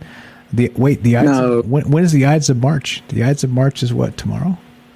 Oh, on your birthday, yes, maybe? 15. Oh, shit, the 15th. Oh shit! I'm about to rage. Don't beware the Ides of the Ides of March may or may not be my birthday. How sick would that be? How sick would that? Maybe St. Patrick's Day. It's also not. No. Your guesses are all wrong. Then they'll be wrong forever. It's not my birthday. I'm just saying. So the Ides of March tomorrow, right? Tax day. Basically the comeuppance of all the things that you are owed and owed to you are due tomorrow, and in some places today, because we've gone late and it's the East Coast time is 1 a.m. So the Ides of March is now. It's an interesting time. Interesting time of year. Yeah. So let's roll it. So who's got some ideas, thoughts? Let's do it. Like I said, I'm chilling. I'm here for you guys. We're kicking it. We're having a good time, and I got absolutely zero complaints. Zero complaints. Taxes and healthcare aside, I got zero complaints. Okay, so I'm going to say something. I know it's hard. Believe me, I know it's hard. But unfortunately, we're going into a world where literally money buys you everything. And whether it's a human cloned organ that you might need, or you can choose and opt for your pig liver, right? But you're going to have to need money and a fuckload of it. And it's something I hate to accept because I do really think it's the root of all evil. But I encourage all of you to find side hustles and to do extra and push yourself and be scared to put yourself out there because you're doing something right. And it's kind of off topic a little bit, but I just want to encourage you to just make money, be comfortable, and get it, grab it, because there's so much out there. And fuck the elites. They must share. Get it. Take their money. Good advice, Tam. Good advice, Tam Bam. I was just having this conversation with my wife a couple days ago. I was like, yeah, it's out there. Like if we don't go get it, it's our fault. It's not their fault. Like we can be who we want, or we can be who they want us to be. There we go. You choose. Yeah. That is the outro. There you go. There you go. Let's go, James, and then actually, who's got a J-tro? You got a J-tro for us, Jay? Yeah, I got two actually today that I don't know which one I'm going to pick. I might have to use both of them. That's fine. We'll do both. Short. All right, so let's go to James, and then we'll go to Jay for the J-tro. Great show and great calls as always. Thank you all for having me here, especially twice in one show. I always appreciate that. God damn it, James! This is all your fault. It's also Daryl's fault, and it's also Derek's fault. So multiple. Seems like Mike likes to blame everyone for everything. Yeah. Fuck all y'all. Fuck all y'all. Man. This is all your fault. This is all your fault for making a great space. So there you go. I'm blaming you for good things. Thank you very much. Zero accountability. Yeah, it's fine. It's honestly, like, when the rubber meets the road, it's my fault because I'm the captain of this ship, and like I said, if I don't build a safe space for you guys and for having a good conversation, it's my fault. So I'm saying I'm laying blame for good things. You guys are the best. Jay, you guys are the best.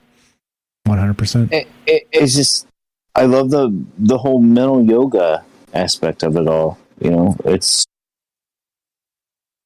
a brilliant conversation. It's just to let your mind go the way that it is. I think that's so important that we're exercising our mind and thinking and becoming more open about all of these things. You know, I would have never thought about that. The whole topic of the conversation today, monkey hybrids. Where are they? Yeah. I Where watched are they? Planet of the Apes. Jay, where are they? It might be one of the guys working on the crew down there that can pick up the excessively heavy stuff. It's like, wow, dude, how are you picking that up by yourself, man? He's like, oh, I don't need any help. Over my head. Yeah. Where do you want this, Jay? Over there, I guess. Over there. That's funny. You won't need a hand. You know, I mean, really, I can help you pick that up. Yeah. But, you know, I mean, they might be right there, you know? Yeah. You know, the joke about it in the chat a little bit from what I caught, you know, they might be in the government. You know, one of the things that I thought of with that whole, the robotics and AI and stuff like that is like, eliminate the meat suit with, you know, Kelly's little comment there about we're just in a meat suit and stuff like that. What if they need some meat inside of the suit for the AI robot or whatever, you know, even if it's just the spinal cord and the brain and, you know, maybe the processing power of the liver or the pancreas or something like that to keep the whole thing, the organic matter of it to make something like a robot work was one of the things that was crossing my mind during the conversation, you know, tonight, you know, listening to what everybody else had to say. Why not? And the irony is a group of apes is called a congress. Is it? Are you fucking serious right now? I didn't know that. Yeah. that's nice. That's so fucking classic. That's a T-shirt. Yes. A group of apes is called a congress, and like the Capitol building in the background. Yes, exactly. Is that actually Where's our screen printer when we need them? God damn it, Tam Bam! I'm going to fact check you. Is that fucking true, or are you just yanking my chain? Because that's too good to be true right now. Let me fact check my fucking self. Because it sounds hilarious. I'm going to roll. I believe she might be right. I remember hearing that before. Congress. Oh, Jesus. Well, there it is. And that brings everything back to the beginning. As always, back to the beginning, right? Like the circular everything, and these conversations are just fucking nutter butters. And thanks for hanging. Literally, I can't even tell you guys how honored I am that you guys hang on every word. Rambly, here, there, or whatever. Like, thank you so much. I can't. I'm not running for office, and I'm not going to, because I think politics is a bunch of shit show. But the joke is, I'm not running for office yet, but thank you. I'll kiss babies and shake hands, and thank you so much for being part of this. Thanks for hanging out. Thanks for doing all the things. We'll wait for Tam's fact check, and then we'll go to J-Tro, and let's roll it. Let me know when you're ready, Tam Bam. Okay, Google is so unreliable, like seriously, because now it says it's a congress of baboons. Oh, that's perfect. That's totally perfect, right? James, go ahead. Yeah, that still works. That's close enough, you know. Yeah. I mean, yeah. And a congress of salamanders. What the fuck? What? No! Oh my god, that's a whole show all by itself. Okay. Have you guys seen Nancy Pelosi? Congress of salamanders. Holy shit! That's the fire sign. Oh Jesus. And they're shaped like lizards, having long bodies. There we go. Oh my god. Okay. All right. Well, remind me, please, because that's a whole show all by its fucking self. Jesus Christ. I had no damn idea. Well, now we know. Now everything makes perfect fucking sense. All right, let's roll it. I'm gonna click the thing so you guys can hear yourself, because you can hear the music. Because J-Tro has got to wait for the beat to drop. Thank you so much. Tam Bam has an Instagram. Yeah, she's a hustler. Go follow Tam Bam's Instagram. Link in the description below. James Salcido, good friend of mine, also has Tam Bam. Link in the description. Follow James here, etc. So on. Let's roll it. Smash it. And I have a TikTok. TikTok, all right. Send me the TikTok. We'll put it in the thing too. Okay, can you do that? Yeah. All right. There you go, Tammy. I've got a TikTok. I do the Instagram. I'll do the Instagram for you, Tam. All right. Cool. It's very boring. TikTok is more exciting. All right. 30-second videos more exciting. I'll tell you what. Michael Strange. I got a TikTok too, but nobody gives a fuck. Nobody wants to hear shit about this. It's like a long form. Like if you try and boil this down to like a 10-second thing, people are like, fuck this guy, I'm out. Anyway, J-Tro, wait for the bass. There it is. Go right ahead, sir. So there's two today. Be decisive. Right or wrong, make a decision. The road to life is paved with flat squirrels that couldn't make a decision. And the other one is this, my dear. Wait, who said that? Who said that? It was one of those meme things. Okay. Oh, I didn't even realize that I was saying it wrong until you guys told me that. Meme I thought magic. it was a meme. No, meme magic. We'll do a whole nother show on meme magic in the future. We'll cover that. All right. So that's a meme. All right. Go ahead. And take two. The other one is this, my dear, is the greatest challenge of being alive. To witness the injustices of this world and not to allow it to consume our light. And I think that's where we are. Amen. And I have no idea what that's by. Jokes Header Boys.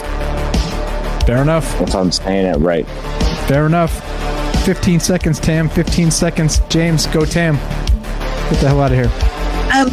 Be sure, be strong, be true. Yes. Motherfuckers. James, go right ahead. That's it. That's it. Be amazing. Thank you. You're amazing. James. Be kind and always be learning. There you go. Don't stop learning. Hey, like we said earlier, never stop learning. Don't stop. Don't stop. Standing on the shoulders of giants. Never stop learning. Right? We take what they gave us and we run with it and we take it to the next level. And if we're not doing that, it's our fault. It's not theirs. They did their part. Let's do our part. Let's roll it. As we finish, it goes exactly like this. Monday, Tuesday, Wednesday, Thursday, 7 p.m. Pacific, Troubled Minds Radio. Monday and Friday, 3 p.m. Pacific on Twitch, Troubled Minds News. If you want to help the show, spread the word. Spread the word. Look, this is built into something amazing with all these amazing people. This is not me anymore. This has become us. When I say this, I'm not kidding. I'm me, you're you, together we're us. You get it? And you listen. If you listen, you get it. So as we finish, it goes exactly like this. And this one goes out to every single one of you out there. Number one, do not be afraid.